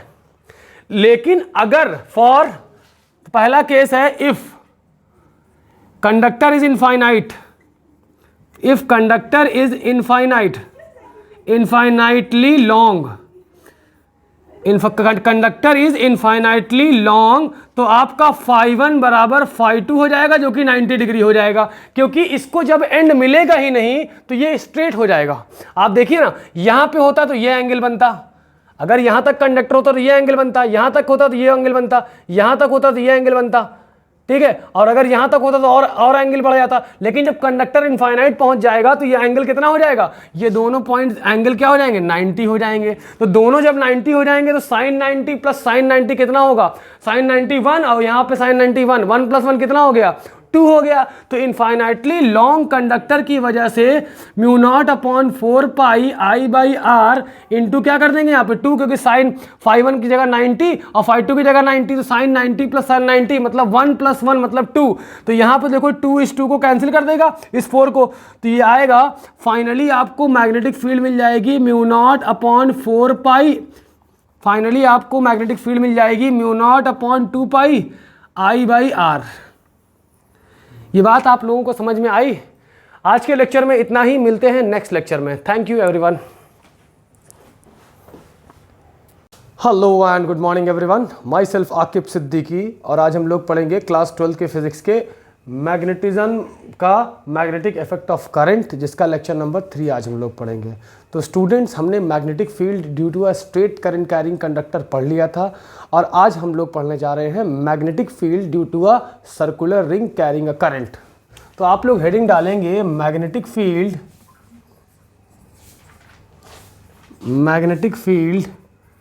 Due to a current carrying circular ring. एक सर्कुलर शेप में कंडक्टर की रिंग है, सर्कुलर शेप में कंडक्टर की रिंग है जिसमें करंट फ्लो हो रहा है। हम बेसिकली, ये हमारी एक रिंग है, मान लो इसको ऐसे दिखाना चाह रहे हैं, तो ये इलिप्टिकल रिंग मत समझिएगा, ये ऐसे समझिए कि उस साइड है, और इसका रेडियस मान लेते हैं क्या है आपका, ये है। जब भी किसी सर्कुलर चीज़ को इंसान से, मान लो कोई सर्कुलर चीज़ ऐसे रखी है, तो it is somewhat like that, ठीक है। ऐसे नहीं बना सकते, क्योंकि ऐसे बनाएंगे तो फिर हमको बाहर पॉइंट बनाना पड़ेगा, तो it is somewhat like this. ये आप इमेजिन करिए कि एक परफेक्टली सर्कुलर रिंग है जो कि अंदर की तरफ है, ठीक। इसके सेंटर से मान लो आपका ये x डिस्टेंस पे है, कितने डिस्टेंस पे, x डिस्टेंस पे कोई P पॉइंट लाई कर रहा है, और वहाँ पे हमें इस सर्कुलर रिंग में मान लो ये करंट I है, ये फ्लो कर रहा है।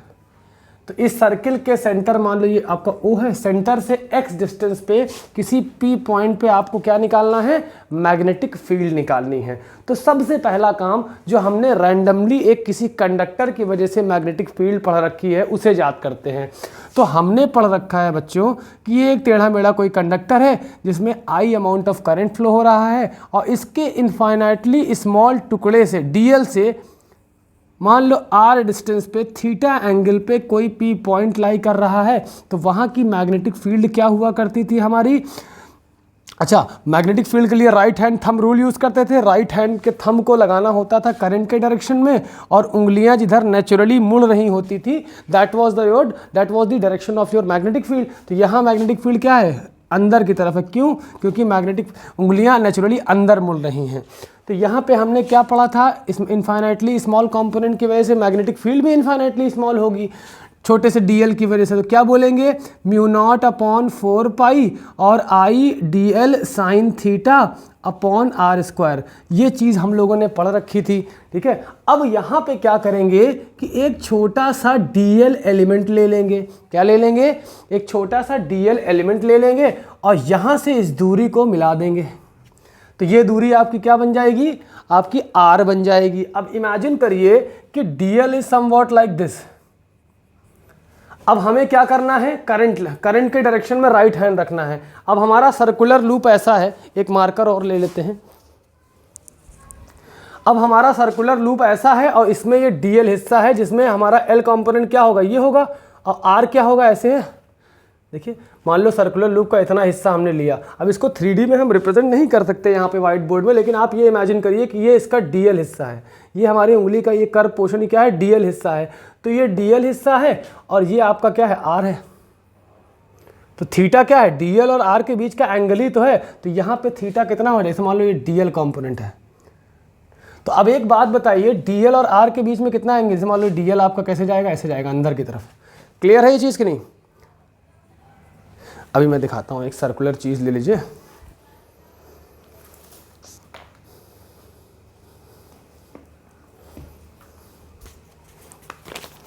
जैसे मान लीजिए ये हमारे पास एक कागज़ है।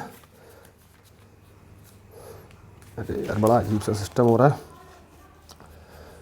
चलिए इसी को इमेजिन करिए, ये हमारी एक सर्कुलर रिंग है और सर्कुलर रिंग ऐसे ओरिएंटेड है। तो ये डीएल हिस्सा जो है वो अंदर की तरफ होगा और आर हमारा ऐसे आ रहा है। तो हर हालत में डीएल और आर के बीच में एंगल कितना बनेगा, 90 डिग्री बनेगा कि नहीं बनेगा?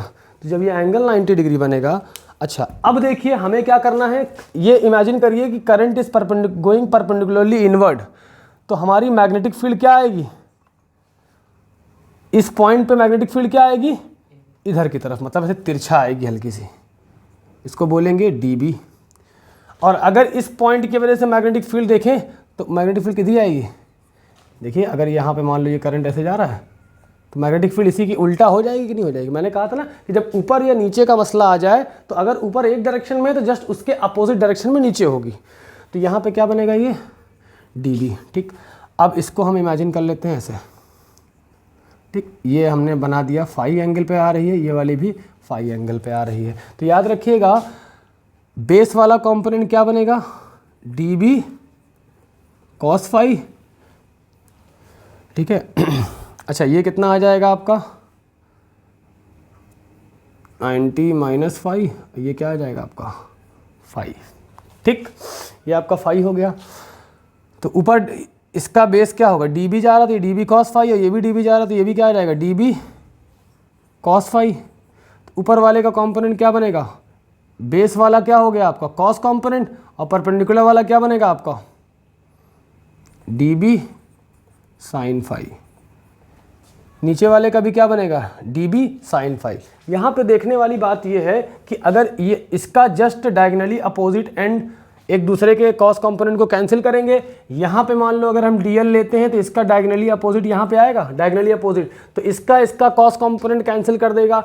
तो यहाँ से एक बात समझ में आई कि सारे कॉस कंपोनेंट्स एक दूसरे को क्या कर देंगे, कैंसिल कर देंगे, सिर्फ एक कंपोनेंट यहाँ पे जिंदा बचेगा, that will be your DB sine phi. ठीक है। तो अब अगर हम लोग बात करें कि नेट मैग्नेटिक फील्ड जो मिलेगी वो मिलेगी डीबी साइन फाई को अगर हम इंटीग्रेट कर दें, क्योंकि डीबी साइन फाई क्या है, इनफाइनाइटली स्मॉल कंपोनेंट की वजह से मिलने वाली क्या है, मैग्नेटिक फील्ड है। ठीक है, तो इतना आप लोग समझिए। तो यहाँ पे अब डीबी के बराबर हम लोग क्या लिख सकते हैं ज़रा बताइए, integration of close integration of dB क्या है आपका mu naught upon 4 pi I D L sine 90 degree, क्योंकि 90 डिग्री मैंने पहले ही बता दिया है कि डी एल और आर कंपोनेंट के बीच में एंगल कितना आएगा 90 डिग्री का आएगा, अपॉन आर स्क्वायर करना है। ये हो गया, और फिर हमें साइन फाई की वैल्यू रखनी है, एज इट इज़ रख दें।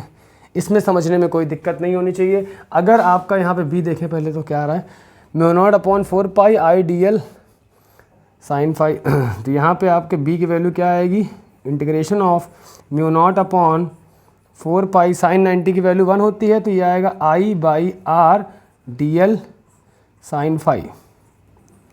तो सारी चीज़ें आपकी कांस्टेंट है एक तरह से। साइन फाई की वैल्यू देख लें क्या होगी, तो एक काम करते हैं ना, यहाँ पे लिख लेते हैं कि सिंस साइन फाई कितना निकल के आएगा, ज़रा बताइए आप लोग। साइन फाई यहाँ से निकालेंगे तो क्या आएगा, परपेंडिकुलर, ये ट्रायंगल है, ट्रायंगल क्या है ओ, ये मान लो एन है, ओ एन, ये पी पॉइंट है, तो ट्रायंगल ओ एन पी में साइन फाई क्या आएगा, परपेंडिकुलर अपॉन हाइपोटेन्यूज। तो साइन फाई कितना आएगा ए बाई आर। तो यहाँ पे हम रिप्लेस कर सकते हैं, किससे रिप्लेस करेंगे, ए बाई आर से। तो देखिए सारी चीज़ें कांस्टेंट है,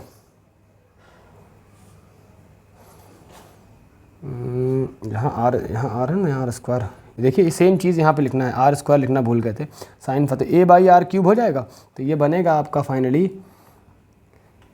फाइनली आपका बनेगा close integration of mu naught upon 4 pi I A D L upon R square into R क्या बन जाएगा, आर क्यूब।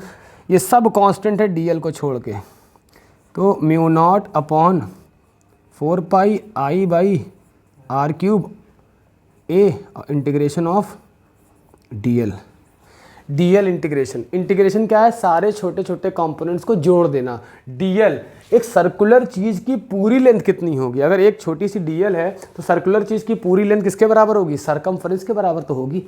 तो मतलब यहाँ पे इंटीग्रेशन ऑफ डीएल क्या आएगा? डीएल का इंटीग्रेशन का मतलब होता है जोड़ना, तो ये किसके बराबर आएगा? सरकमफ्रेंस के बराबर आएगा।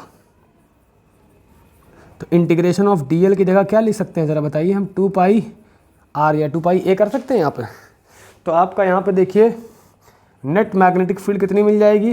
Mu naught upon 4 pi I A, और यहाँ क्या मिलेगा डीएल की जगह? Into 2 pi A upon R cube. तो बी आपका मिलेगा म्यू नॉट आई, देखो 2 पाई से 4 पाई कटा, यहाँ 2 बचा, तो क्या आएगा? Mu naught times I A into A I square. कितना आएगा? Mu naught I A square upon 2 R cube. अब यहाँ पे आप देख सकते हो नेक्स्ट स्टेप में कि आपका नेक्स्ट स्टेप में आप देख सकते हो कि आपको b बराबर कितना मिला है? Mu naught times I A square upon 2 R cube, और यहाँ पे लिखोगे since r is equal to कितना आएगा ज़रा बताइए? हाइपोटेन्यूज का स्क्वायर इज इक्वल टू, बहरहाल r इज इक्वल टू आएगा A square plus x square की पावर हाफ, या इसको रूट में डाल दो, या लिख सकते हो A square plus x square की पावर हाफ। तो यहाँ से आपको मैग्नेटिक फील्ड क्या मिलेगी? Mu naught I A square upon 2, R की जगह क्या लिखेंगे हम लोग? A square plus x square की पावर हाफ, और पावर यहाँ ऑलरेडी लगी है तो पावर पावर आपस में क्या हो जाएगी? मल्टीप्लाइड हो जाएगी। तो क्या आएगा? A square plus x square की पावर 3/2। ये सिंगल टर्न ऑफ कॉइल के लिए था। अगर कॉइल में for n turns of coil, n turns of coil के लिए मैग्नेटिक फील्ड कितनी हो जाएगी ज़रा बताइए? इसी में n से मल्टीप्लाई कर दें। एक के लिए अगर ये है तो n नंबर ऑफ कॉइल्स के लिए कितनी हो जाएगी?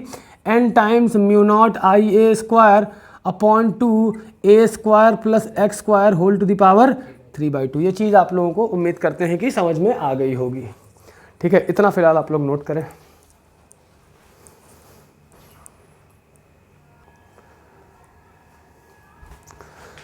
तो स्टूडेंट्स देखिए, हमें एक सिंगल सर्कुलर रिंग की वजह से, जिसका रेडियस हमारे पास क्या है? a है, और जिसके सेंटर से x डिस्टेंस पे किसी p पॉइंट पे हमको मैग्नेटिक फील्ड निकालनी थी, तो हमें क्या रिजल्ट आया? मैग्नेटिक फील्ड बराबर mu naught times current into radius का square upon twice of a square plus x square whole to the power 3/2। अब अगर कहा जाए n नंबर ऑफ टर्न्स के लिए, तो आप ये कॉमन सेंस लगा कि अगर एक का इतना है मैग्नेटिक फील्ड, और मान लो कई सारे कॉइल्स लगे हुए हैं, ठीक है, एक के ऊपर एक लपेटे हुए हैं, कोएक्सियल है, सेम एक्सिस पे है, और सबका रेडियस भी सेम है, तो इसी का n टाइम्स कर देंगे आप। अगर कहा जाए एट द सेंटर, क्या कहा जाए? Magnetic field at the centre of the coils, coil के सेंटर में पूछा जाए, तो आप खुद समझदार हो कि अगर सेंटर पे कहेंगे तो क्या चीज़ जीरो हो जाएगी? मान लो ये ओ है, सेंटर पे कहेंगे तो इसमें x जीरो हो जाएगा। देख लीजिए, सेंटर पे कहेंगे तो x क्या हो जाएगा? x जीरो हो जाएगा ना। तो यहाँ पे जब हम x जीरो रखेंगे तो क्या हश्र हो गई? तो खत्म हो गया। तो b आपका क्या बन के आएगा ज़रा बताओ? Twice of A square, x तो जीरो हो चुका, लिखना ही नहीं है, और इसकी पावर कितनी चढ़ी है? ठीक, पावर पावर आपस में मल्टीप्लाई में होती है। देखो 2 से 2 या क्या हो जाएगा? Cancel out. क्या बनेगा ज़रा बताइए? Mu naught times I A square upon twice of A cube. Clear है ये चीज़? देखो एकदम आसान हो गया। ए स्क्वायर काटेगा, 2 पावर ले जाएगा, केवल एक ही पावर बचेगी।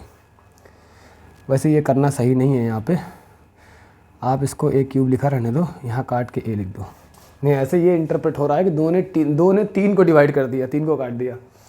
तो फाइनली आपका क्या मिलेगा ज़रा बताइए, mu naught I A upon 2a, एक सर्कुलर रिंग के सेंटर में जिसका रेडियस आई ए है और करंट आई फ्लो कर रहा है, उसके सेंटर पे ये है।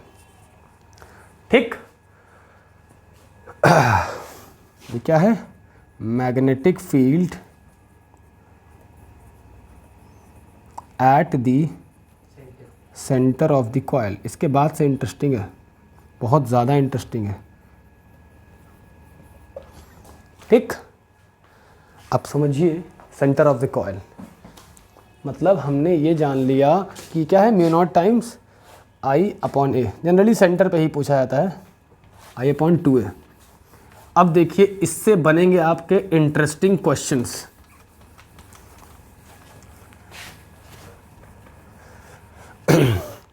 मतलब आपको ये पता चल गया कि ये पूरे सर्किल की वजह से, इसका मान लो रेडियस ए है आपका और करंट इसमें आई फ्लो कर रहा है, तो मैग्नेटिक फील्ड कितनी आएगी, mu naught times I upon twice of radius या twice of a, mu naught I upon 2a। अगर ये कह दे, पहला केस तो ये हो गया, और अगर दूसरा केस आपसे बोले सेमी सर्किल है मान लो और उसके सेंटर पे पता करना है, ठीक, तो पूरे सर्किल का इतना है तो आधे सर्किल का आधा हो, तो यहाँ पे b कितना आएगा, 1/2 of mu naught I upon 2a, या कह सकते हो mu naught I upon 4a। Now coming to the third part, अगर आपका क्वार्टर सर्किल हो तो वेरी गुड, तो ये यहाँ पे मैग्नेटिक फील्ड कितनी हो जाएगी, 1/4 हो जाएगा mu naught I upon 2a, तो b कितना आ जाएगा, mu naught I upon 8a। यहाँ तक तो सब कुछ अच्छा चल रहा था। अब हमारे पास आया चौथा केस कि अगर कोई हल्की सी आर्क है जो कि सेंटर पे अल्फ़ा एंगल सबटेंड कर रही है, इसकी वजह से मैग्नेटिक फील्ड क्या होगी।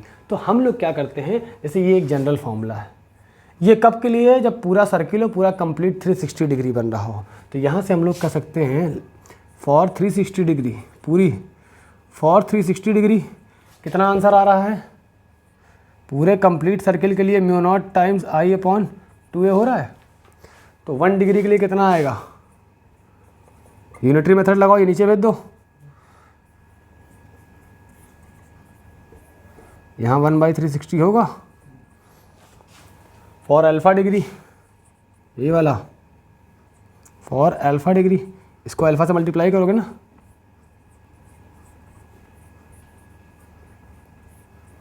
समझ में आया भाई। एक चीज़ का प्राइस पता चल गया, 1 डिग्री का कितना मैग्नेटिक फील्ड बनाएगा वो पता चल गया। 360 में इतना ले रहा था तो 1 डिग्री में 360 डिवाइड कर दिया, तो अल्फ़ा डिग्री में क्या होगा, अल्फ़ा से मल्टीप्लाई कर देंगे।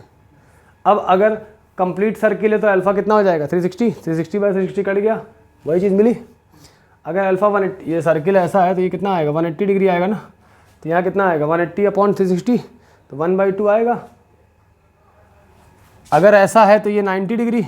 वैसे ये बनाने के बाद ज़रूरत नहीं होती कि दिखाएं आप, क्योंकि इसका मतलब ही होता है सिंबल का कि 90 डिग्री है। 90 रखोगे तो कितना आएगा, ये 90/360 मतलब 1/4 ऑफ 360 डिग्री, मतलब 1 देख लो अल्फ़ा के लिए, अल्फ़ा मान लो alpha 20 degree, 20/360 degree into mu naught times I upon 2a। तो स्टूडेंट्स उम्मीद करते हैं कि आप लोगों को ये लेक्चर समझ में आया होगा। मिलते हैं नेक्स्ट लेक्चर में, इसके लेक्चर नंबर 4 में, जिसमें हम लोग इसके इंपॉर्टेंट क्वेश्चंस करेंगे।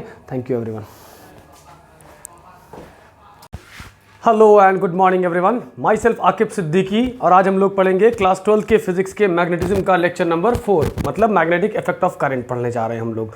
तो स्टूडेंट्स पिछले लेक्चर्स में, इसके लेक्चर 1, 2 और 3 में हम लोगों ने 2 मेन चीज़ें पढ़ रखी हैं। पहली तो ये कि एक स्ट्रेट वायर की वजह से फ्लो होने वाला करंट अपने आसपास मैग्नेटिक फील्ड को क्रिएट करता है, और जो कि जैसे मान लो ये कंडक्टर है, कंडक्टर से परपेंडिकुलरली r डिस्टेंस पे p पॉइंट पे मैग्नेटिक फील्ड कैसे निकालते हैं। तरीका क्या है, लोअर एंड से मिलाया उसको φ1 बोल दिया, और अपर एंड से मिलाया उसको φ2 बोल दिया, ठीक। और मैग्नेटिक फील्ड का फॉर्मूला क्या बनता है यहाँ पे, mu naught upon 4 pi I upon r और sine phi 1 plus sine phi 2। For infinite conductor, for infinite conductor आपका फाई 1 बराबर फाई 2 बराबर 90 डिग्री हो जाता है।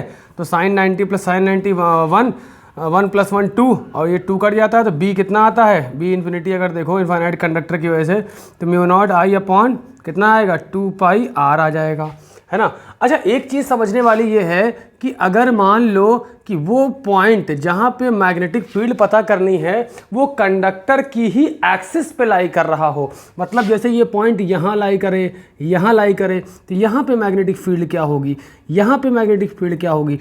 If the point lies on the axis of the conductor, मान लो ये points हैं, मान लो यहाँ पे पूछ लिया इसी एक्सिस पे लाई कर रहा है ना ये, मान लो यहाँ पूछ लिया तो क्या होगा।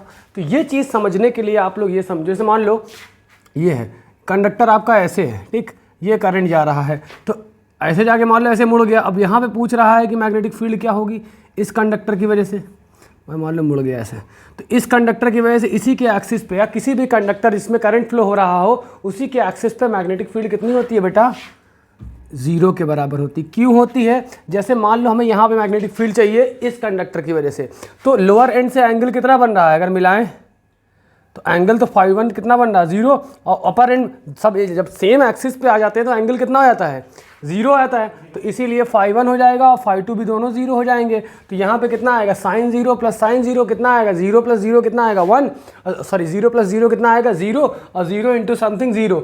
तो magnetic field at the axis of the conductor या any point lying on the axis of the conductor will always be 0। वहाँ पर मैग्नेटिक फील्ड कितनी होगी, magnetic field will always be 0।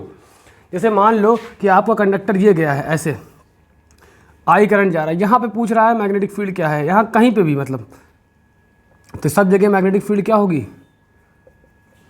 0 होगी। क्लियर है, ये बात नोट कर लीजिए आप लोग,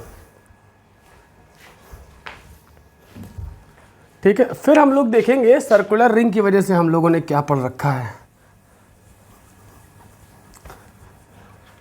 इसे आप लोग चाहें तो वीडियो पॉज करके नोट कर सकते हैं।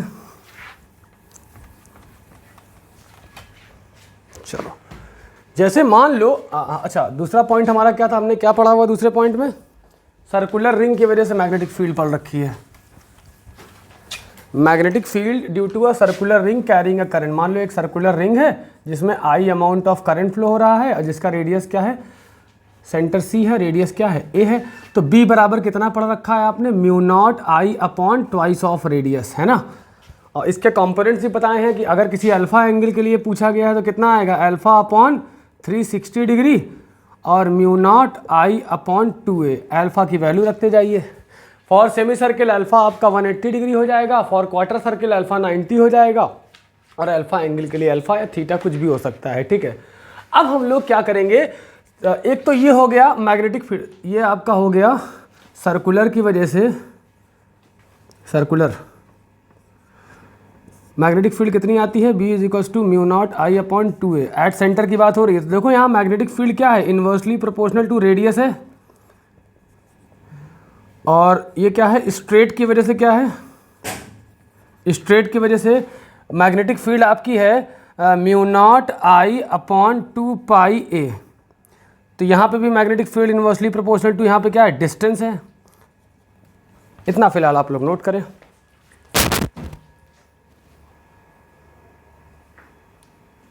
चलो अब देखिए स्टूडेंट्स, हम लोग करेंगे इन्हीं दो कॉन्सेप्ट पे बेस्ड क्वेश्चंस करेंगे।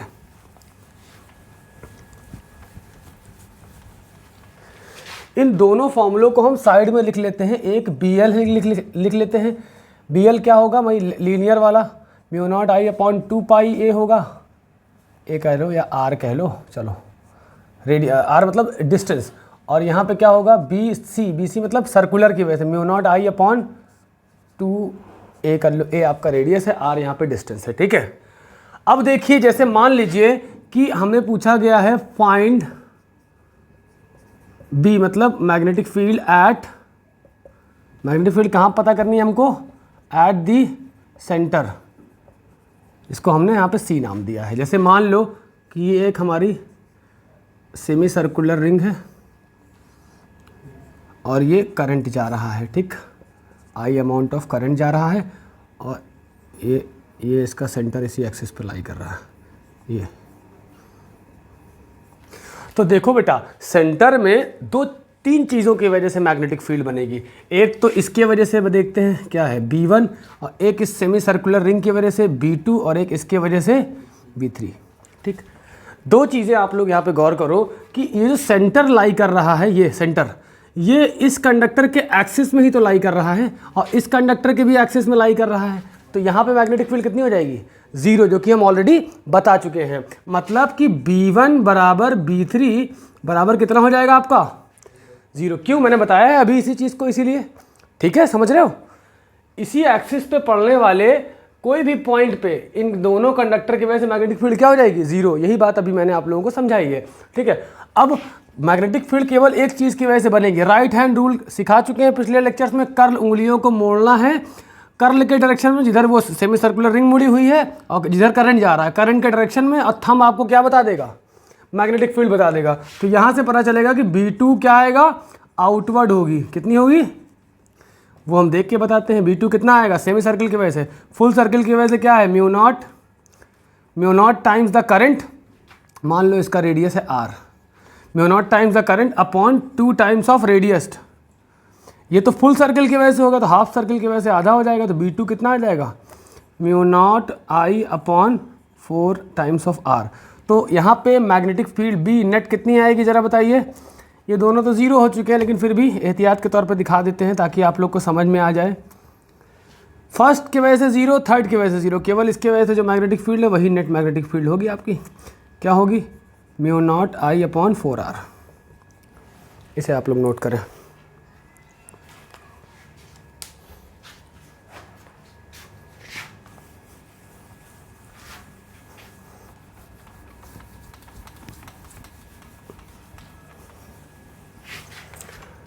ठीक है। अब जैसे मान लो कि ये एक ऐसा कंडक्टर है स्ट्रेट,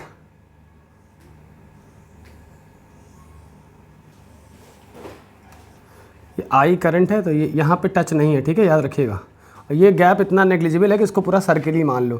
तो करंट यहाँ से आएगा, ऐसे फ्लो होकर निकल जाएगा। I amount of current flow हो रहा है, और यहाँ से मान लो, और ये सर्किल का रेडियस क्या है? मान लो ये रेडियस भी इसका A है, और ये P पॉइंट पे। तो मैग्नेटिक फील्ड पता करना है, फाइंड B एट P। देखो P पॉइंट पे दो चीज़ों की वजह से मैग्नेटिक फील्ड मिलेगी। एक इस स्ट्रेट कंडक्टर की वजह से, और याद रखिएगा ये इसका अपर एंड इनफाइनाइट है और लोअर एंड भी क्या है? इनफाइनाइट है। एक इस इनफाइनाइट कंडक्टर की वजह से और एक इस सर्कुलर रिंग के सेंटर पे। तो देखो इनफाइनाइट कंडक्टर की वजह से मैग्नेटिक फील्ड मान लेते हैं, इस स्ट्रेट कंडक्टर की वजह से मैग्नेटिक फील्ड कितनी हो गई? B1, और इस कंडक्टर सर्कुलर की वजह से हो गई आपकी B2। तो स्ट्रेट कंडक्टर की वजह से रूल क्या बताया गया है? मैग्नेटिक फील्ड कहाँ जाएगी?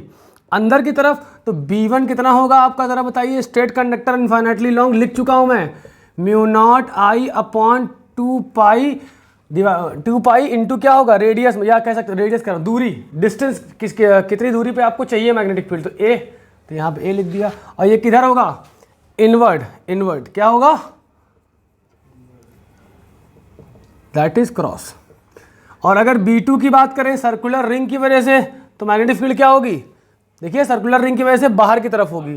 तो B2 आपका कितना आ जाएगा? Mu naught times I upon 2, radius क्या है यहाँ पे? A है, और ये कैसी होगी?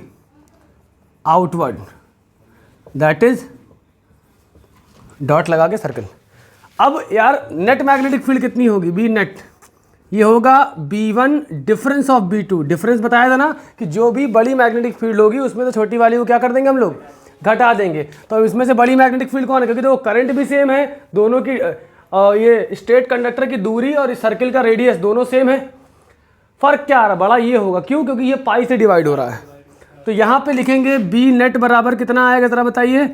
B2 minus B1। B2 कितना है आपका? Mu naught times I upon 2A minus mu naught times I upon 2 pi A। तो यहाँ पे B नेट आपकी कितनी मिल जाएगी? Mu naught I upon 2a common ले लो, mu naught I upon 2a common ले लिया, यहाँ मिलेगा 1 माइनस 1 अपॉन पाई। आप चाहो तो आंसर को यहीं पे छोड़ सकते हो, जल्दी से नोट कर लो।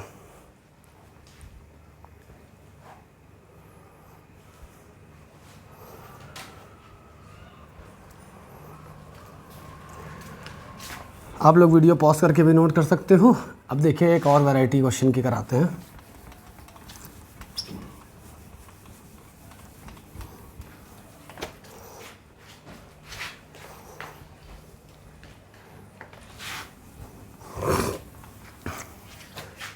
क्वेश्चन में बता दिया जाएगा कहाँ पे मैग्नेटिक फील्ड निकालनी है। जैसे मान लो एक ये है और एक आपका ये है, और मान लीजिए कि ये आई करंट ऐसे जा रहा है, तो जाहिर सी बात है रास्ता तो आप डिसाइड कर लोगे, ऐसे जाएगा।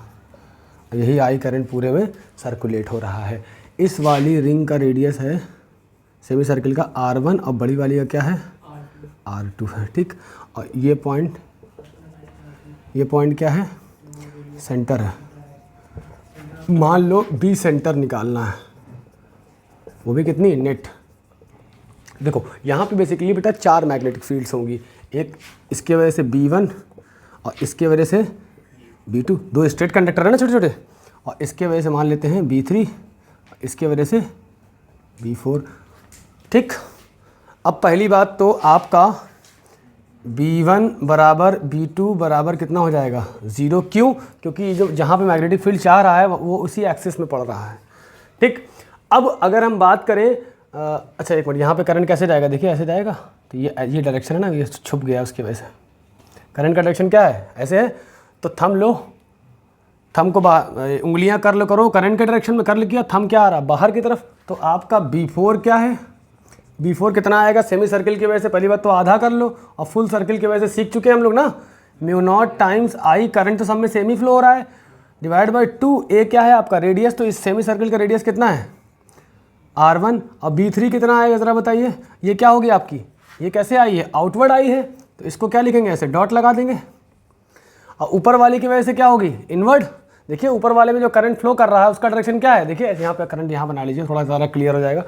उंगलियां कर करिए किसके डायरेक्शन में, करंट के डायरेक्शन में। थंब किधर जा रहा है, नेचुरली इनवर्ड जा रहा है, तो बड़ी वाली रिंग, तो ये 1/2 है सेमी सर्किल, इसलिए 1/2 लगा लिया। म्यू नॉट टाइम्स आई, करंट वही है जो ये वाले में फ्लो कर रहा है, अपॉन ट्वाइस ऑफ, देखिए mu naught times the current upon twice of radius, radius कितना है इसका R2, और ये किस में आएगी, देखिए ये वाली अंदर की तरफ है, ये वाली बाहर की तरफ है, तो ये क्या हो जाएगी, ऊपर वाली अंदर की तरफ है, तो क्रॉस है। अब ये बताओ कि नेट मैग्नेटिक फील्ड क्या होगी, ये तो 0 हो चुकी हैं, तो इन दोनों में नेट मैग्नेटिक फील्ड कितनी आएगी ज़रा बताइए,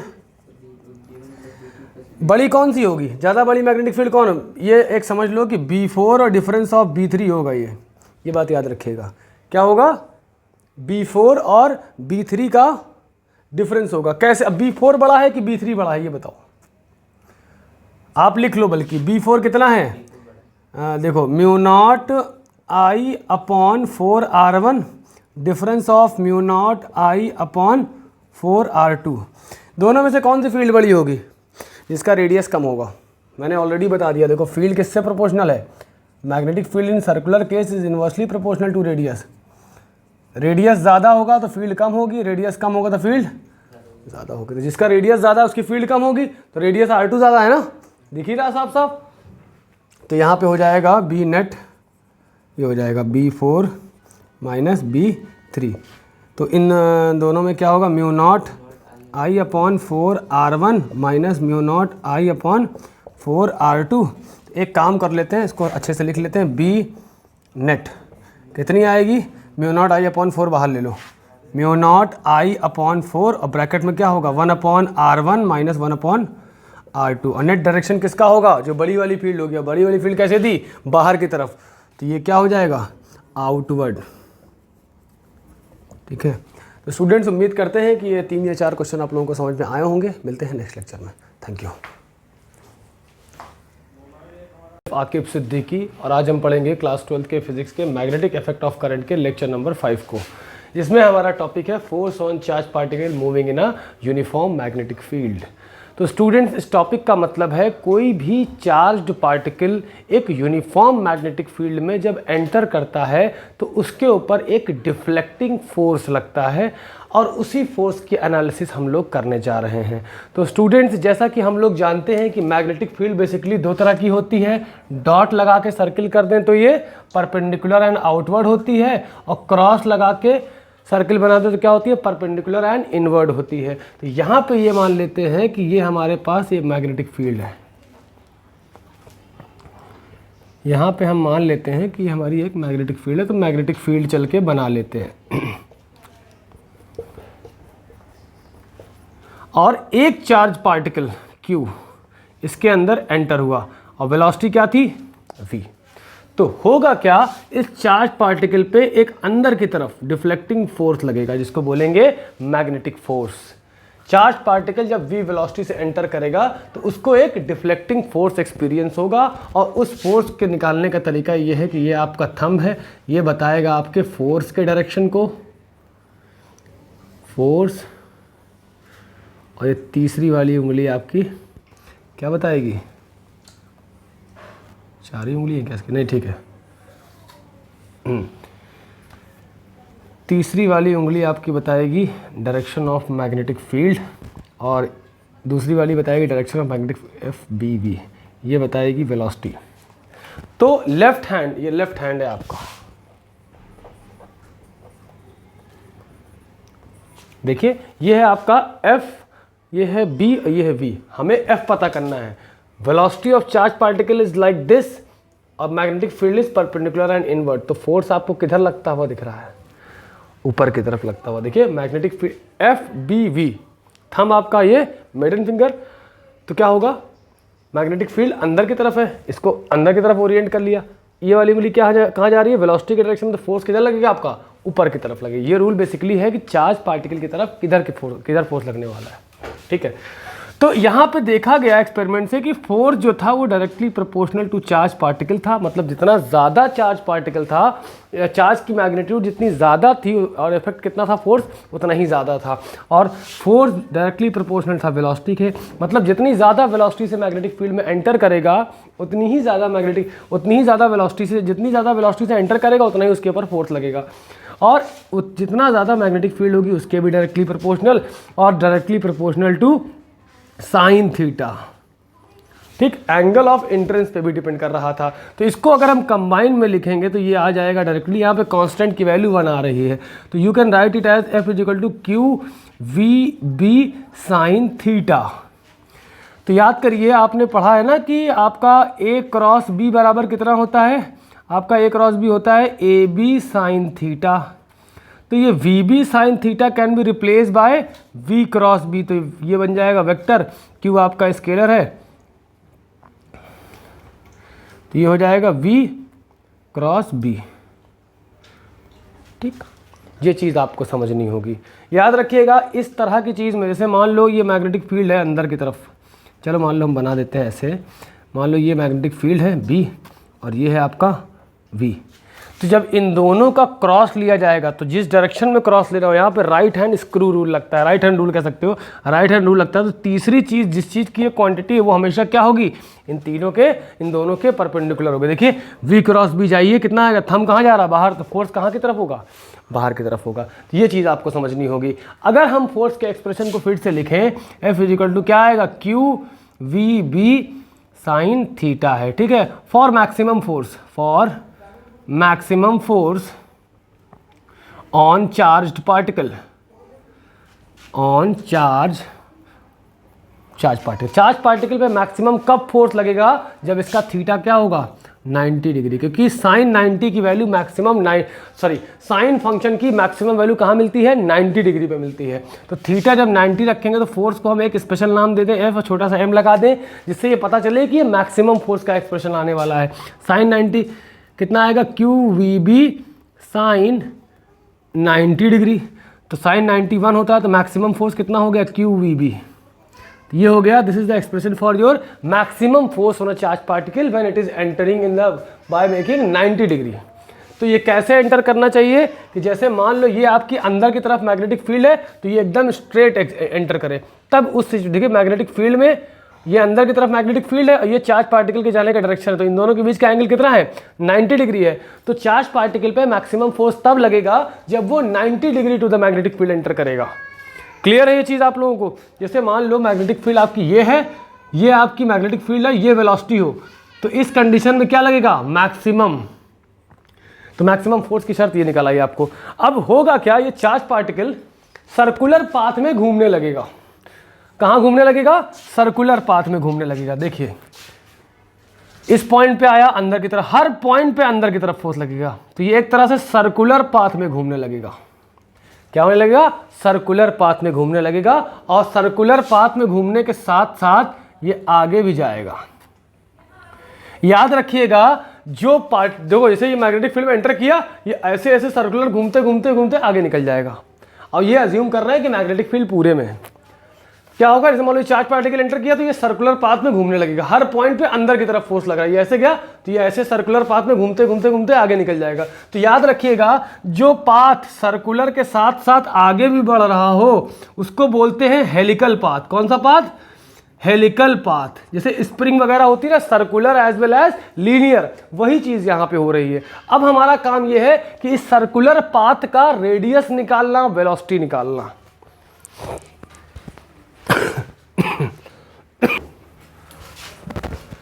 तो स्टूडेंट्स अब हम लोग क्या करेंगे, ये अज्यूम कर लेंगे कि चार्ज पार्टिकल के ऊपर मैक्सिमम फोर्स लग रहा है। क्या लग रहा है?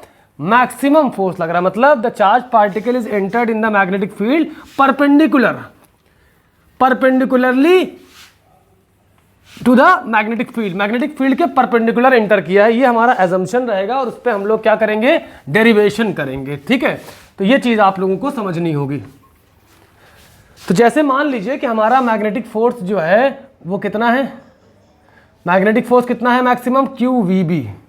ठीक, अब चार्ज पार्टिकल ऐसे ऐसे सर्कुलर पाथ में, केवल एक सर्किल को कंसीडर करेंगे, चार्ज पार्टिकल सर्कुलर पाथ में घूम रहा है। ठीक है, मान लेते हैं इस सर्कुलर पाथ का एक डेफिनेट रेडियस है और इसकी एक वी लीनियर वेलोसिटी है।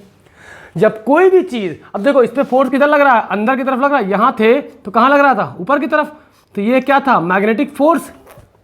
एक फोर्स अंदर लग रहा है और एक फोर्स सर्कुलर पाथ में कोई भी चीज घूमेगी तो एक क्या होगा, बाहर की तरफ फोर्स लगेगा। That force will be called as your FC, जिसका मतलब होता है सेंट्रीफ्यूगल फोर्स।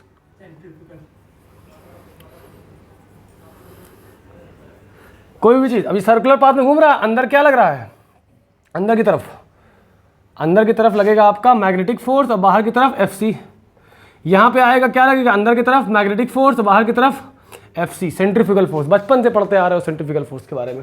ठीक है, तो याद रखिएगा सेंट्रीफ्यूगल फोर्स होता है FC बराबर होता है mv² r। v क्या है, वेलोसिटी, m क्या है, मास, और r क्या है, जिस रेडियस में वो घूम रहा हो। अब एक चार्ज पार्टिकल पे एक फोर्स अंदर की तरफ लग रहा है Fm और एक फोर्स बाहर की तरफ लग रहा है Fc। तो अगर इक्विलिब्रियम में है, अगर उसी रेडियस में चलना चाह रहा है तो क्या होना चाहिए, फॉर इक्विलिब्रियम दोनों फोर्स क्या होने चाहिए, बराबर होने चाहिए। मतलब Fm मैग्नेटिक फोर्स बराबर सेंट्रीफ्यूगल फोर्स हो, तभी वो सर्कुलर पाथ में घूम पाएंगे। तो Fm बराबर जब Fc करेंगे तो Fm कितना है आपका, QVB है, और सेंट्रीफ्यूगल फोर्स कितना है, mv² r है। दोनों इक्वल है। जैसे अर्थ के चारों तरफ मून घूमता है तो अंदर इसको एक ग्रेविटेशनल फोर्स खींच रहा होता है, उसी को बैलेंस करने के लिए एक बाहर नेचुरली क्या लगता है, सेंट्रीफ्यूगल फोर्स लगता है। उसी तरह से अंदर मैग्नेटिक फोर्स लग रहा है हर पॉइंट पे और बाहर क्या लग रहा है, सेंट्रीफ्यूगल, और ये इसी एक्सिस में इसी तरह से घूमना चाह रहा है, तो ये दोनों फोर्स का इक्विलिब्रियम में रहना जरूरी है।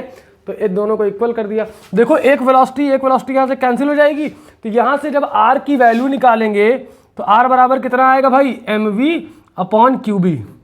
ये बात आप लोगों को समझ में आ रही है या नहीं? यहाँ से रेडियस की वैल्यू देखो, r इधर ले जाओ, mv यहाँ बचा है, qb नीचे आएगा, r इधर जाएगा, रेडियस मिल गया। अब यहाँ से हम चाहें तो इसकी वेलोसिटी निकाल सकते हैं।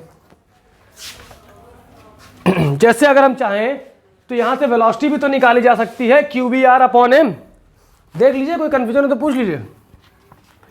यहां से इसकी हम वेलोसिटी कैसे निकाल सकते हैं, फॉर्मूला बनाइए, वेलोसिटी बराबर कितना आएगा, QBR अपॉन m आएगा।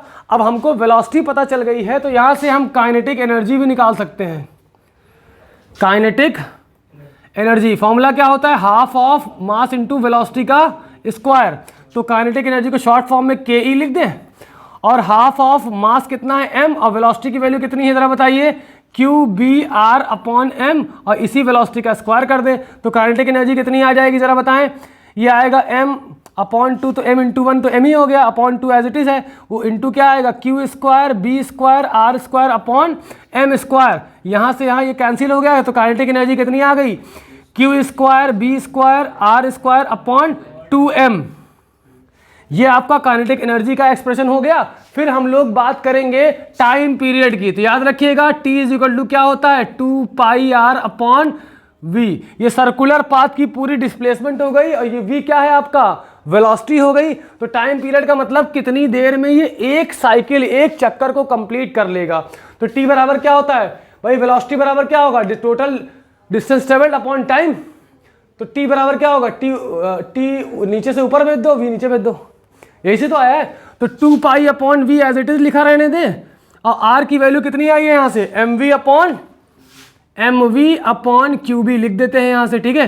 तो देखिए वेलोसिटी कैंसिल, सॉरी यहाँ पे आपका m तो एज इट इज रहेगा, यहाँ पे वेलोसिटी है ना, तो वेलोसिटी से वेलोसिटी कैंसिल, तो टाइम पीरियड कितना आ जाएगा जरा बताइए, ये आ जाएगा 2 पाई m अपॉन QB।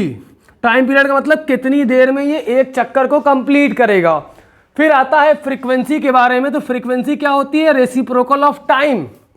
टाइम को जस्ट पलट दो तो क्या मिल जाएगा आपको, फ्रीक्वेंसी कितना मिल जाएगा, QB अपॉन 2 पाई m।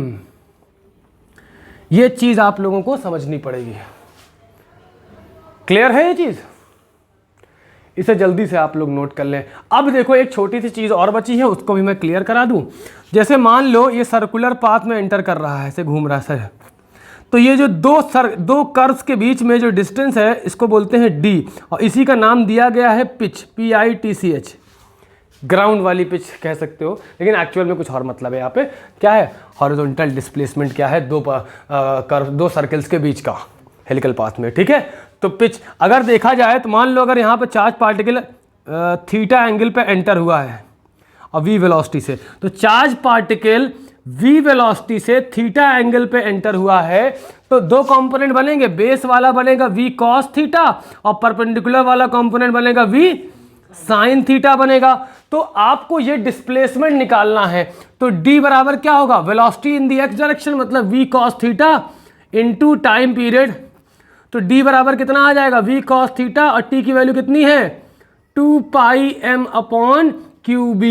तो यहां से हमने पिच की वैल्यू भी डिराइव कर ली। उम्मीद करते हैं कि आप लोगों को ये चीज समझ में आई होगी। ये था आज का छोटा सा lecture, force on charge particle moving in uniform magnetic field. इसे नोट कर लीजिए।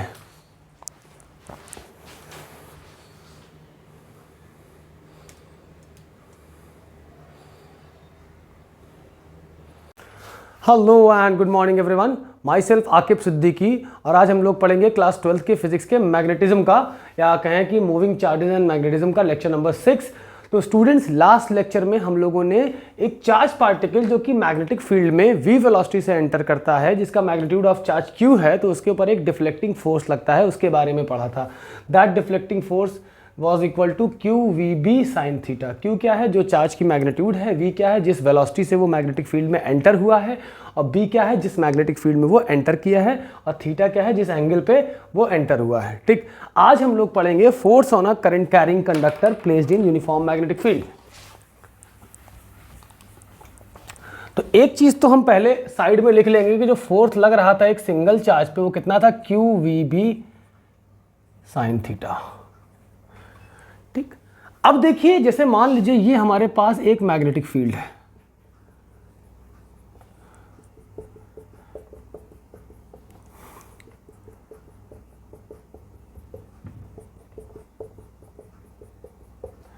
जैसे मान लीजिए इसमें एक कंडक्टर रखा हुआ है, ठीक, और इसमें I amount of current flow कर रहा है। इसे मान लो एक एक्सिस बना दिया हमने, I amount of current flow कर रहा है। यहाँ से आई एंटर किया तो बेसिक रूल है करंट इलेक्ट्रिसिटी का, जितना एंटर करेगा उतना ही एग्जिट करेगा, ठीक। तो अगर करंट लेफ्ट टू राइट जा रहा है तो आपका इलेक्ट्रॉन क्या हो रहा होगा, राइट टू लेफ्ट जा रहे होंगे। तो इलेक्ट्रॉन किस वेलोसिटी से जा रहे होंगे, ड्रिफ्ट वेलोसिटी से। इलेक्ट्रॉन क्या है, एक चार्ज है। तो यहाँ पे हम ये देख सकते हैं कि करंट जो फ्लो हो रहा है उसके जस्ट अपोजिट डायरेक्शन में इलेक्ट्रॉन फ्लो हो रहा है, ठीक है। तो ये बेसिक रूल है, करंट इलेक्ट्रिसिटी में हम लोग पढ़ चुके हैं कि इलेक्ट्रॉन के डायरेक्शन के अपोजिट डायरेक्शन में करंट फ्लो करता है। तो करंट अगर लेफ्ट टू राइट जा रहा है तो इलेक्ट्रॉन राइट टू लेफ्ट आ रहे होंगे ड्रिफ्ट वेलोसिटी से। ड्रिफ्ट वेलोसिटी वो वेलोसिटी होती है जिस वेलोसिटी से इलेक्ट्रॉन पोटेंशियल डिफरेंस अप्लाई करने के बाद चलते हैं सारे इलेक्ट्रॉन एक साथ, ठीक। अच्छा, अगर हम केवल एक इलेक्ट्रॉन की बात करें एफ की या एफ डैश की बात करें तो कितना होगा, फोर्स क्या होता है चार्ज पार्टिकल पे, क्यू वी बी। तो क्या हो जाएगा, क्यू की जगह ई और यहाँ पे वी वेलोसिटी चल रहे हैं तो वी क्या हो जाएगा, ड्रिफ्ट वेलोसिटी और बी साइन थीटा, ठीक। ये चीज़ आपको समझनी होगी। फिर हम लोग बोलेंगे ये हो गया। अब हम करते हैं कि मान लो एक कैपिटल एन है, ये क्या है, total number of electrons in unit volume. एक वी वॉल्यूम यूनिट वॉल्यूम में N number of electron flow कर रहे हैं। तो वी वॉल्यूम में कितने फ्लो करेंगे, वॉल्यूम से मल्टीप्लाई कर दे उसको चुपचाप। तो एन कितना आ जाएगा आपका एन, और वॉल्यूम कितना होगा, एरिया इनटू लेंथ। मतलब जितना भी क्रॉस सेक्शनल एरिया में वो इलेक्ट्रॉन फ्लो कर रहे हो और किस लेंथ के कंडक्टर में वो फ्लो कर रहे हैं, ये मल्टीप्लाई कर दिया हमने। अब हमारा जो एक्चुअल फोर्स इनके ऊपर एक्ट कर रहा है वो होगा n इंटू एफ डैश, क्योंकि ये केवल एक इलेक्ट्रॉन पे या एक चार्ज पे लगने वाला फोर्स है। इसको n से मल्टीप्लाई कर देंगे तो पूरे v वॉल्यूम में कितना फोर्स लगेगा वो हमें यहाँ से पता चल जाएगा। तो f, और ये कैपिटल N की वैल्यू क्या रख सकते हैं, NaL, ये कैपिटल N की वैल्यू हो गई NaL, और f डैश कितना है, EVD B साइन थीटा, ठीक है। अच्छा, यहाँ से हमने पढ़ रखा है कि I इज इक्वल्स टू होता है NEA multiplied by drift velocity, ये हमने पढ़ रखा है, ठीक है। तो यहाँ पे जब ये आपका N और ये E और ये A और ये VD, NEAVD can be replaced by I, तो F इज इक्वल टू कितना हो जाएगा, I NAVDE, इनके जगह पे क्या ले सकते हैं, I क्या बच रहा है, L और क्या बच रहा है, B साइन थीटा। तो यहां से हमें यह पता चल गया कि इस कंडक्टर में लगने वाला फोर्स कितना होगा, ILB साइन थीटा। इसको हम लोग राइट हैंड रूल से निकालेंगे। जैसे हमारा FBI, ये वाली थंब हमें क्या बता रहा है, डायरेक्शन ऑफ फोर्स, और ये वाली फर्स्ट फिंगर मिडिल फिंगर क्या बता रही है कि ये डायरेक्शन ऑफ करंट है, FBI, ठीक। तो ये हमें बता रहा है डायरेक्शन ऑफ मैग्नेटिक फील्ड, और ये क्या है, डायरेक्शन ऑफ करंट। तो इस हिसाब से हमारे कंडक्टर में फोर्स लगने वाला है, ठीक है। इसे नोट कर लें, इसका हेडिंग है force on current carrying conductor, force on current carrying conductor, force on current carrying conductor placed in uniform magnetic field, placed in uniform magnetic field. कितना फोर्स लग रहा है, ILB। अच्छा, एक चीज़ आप लोग समझ सकते हो यहाँ पे कि जैसे हम लोगों ने पढ़ रखा है, यहाँ पे देखें कि सिंस A क्रॉस B आपका होता है AB साइन थीटा, तो अगर कहीं पे AB साइन थीटा के फॉर्म में लिखा है तो it can be replaced by A cross B। तो यहाँ पे L क्रॉस B या LB sign theta can be replaced by L cross B। तो आपका फोर्स भी वेक्टर फॉर्म में बदल जाएगा और I और ब्रैकेट में क्या हो जाएगा, L cross B। It is somewhat like AB sign theta. तो AB sign theta can be replaced by A cross B, या LB sign theta can be replaced by L cross B। तो ये मेरे ख्याल से आप लोगों को समझ में आया होगा। इसे जल्दी से नोट करें तो फिर हम लोग पढ़ते हैं दो इनफाइनाइट कंडक्टर जो कि एक दूसरे से r डिस्टेंस पे रखे हुए हैं, तो उस पर लगने वाला फोर्स कितना होगा। जल्दी से नोट करें इसे।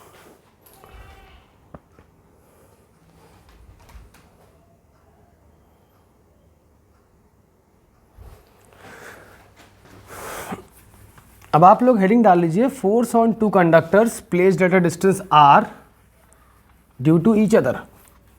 एक दूसरे की वजह से कितना फोर्स लगेगा दोनों पे। यहां पे हम लोग इनफाइनाइट कंडक्टर का केस लेंगे।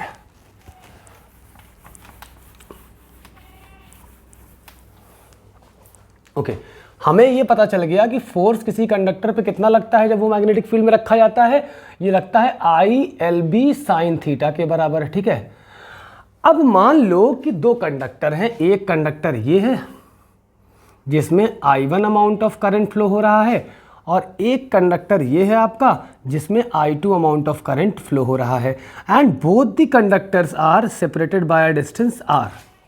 ठीक, अब हमें पता करना है कि इन दोनों का फोर्स क्या होगा।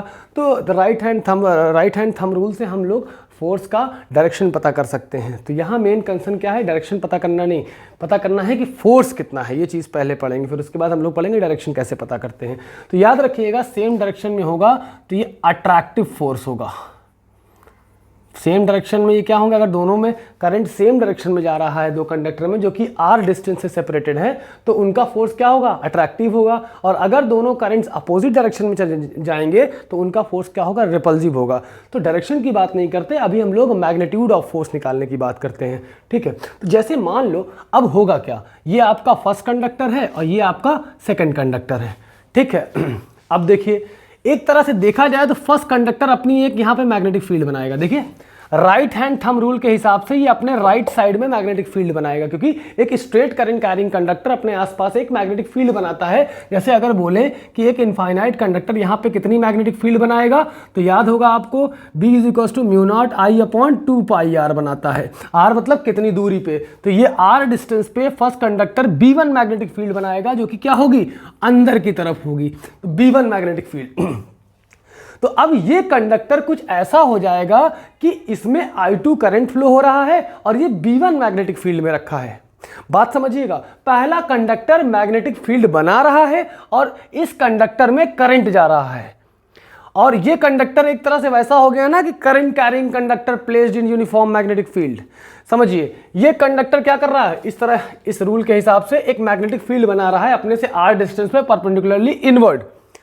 ये कंडक्टर मैग्नेटिक फील्ड बना रहा है और ये कंडक्टर क्या है, इसमें करंट फ्लो हो रहा है। तो ये वैसा कुछ हो गया ना कि अ current carrying conductor that is placed in magnetic field, उसके ऊपर एक फोर्स लगेगा।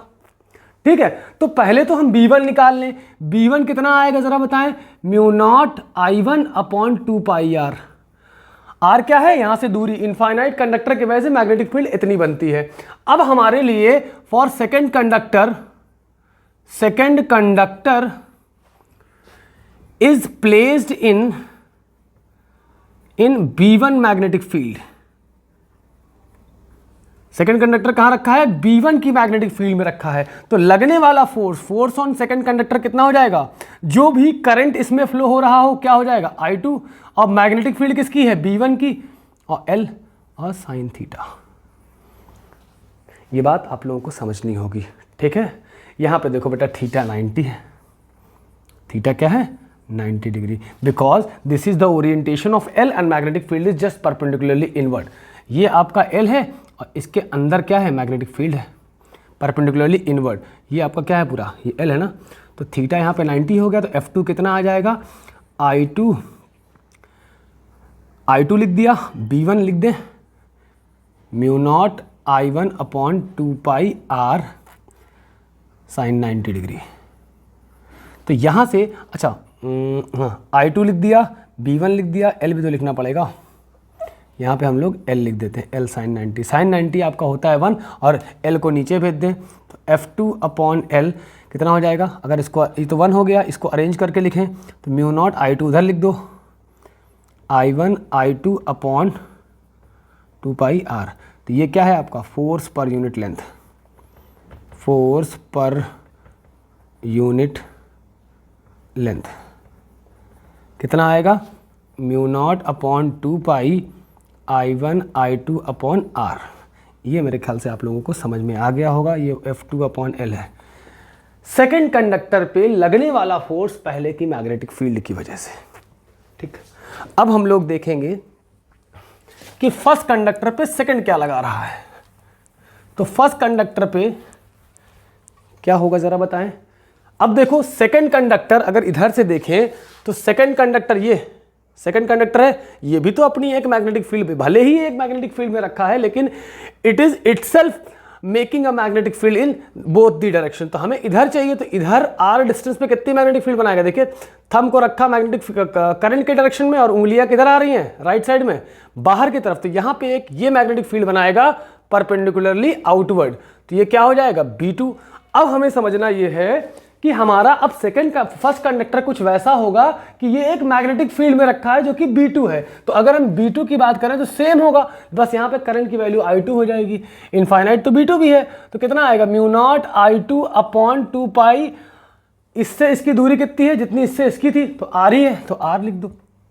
अब क्या है, फर्स्ट कंडक्टर, पहला कंडक्टर जो है, पहला conductor first conductor is placed in B2 magnetic field.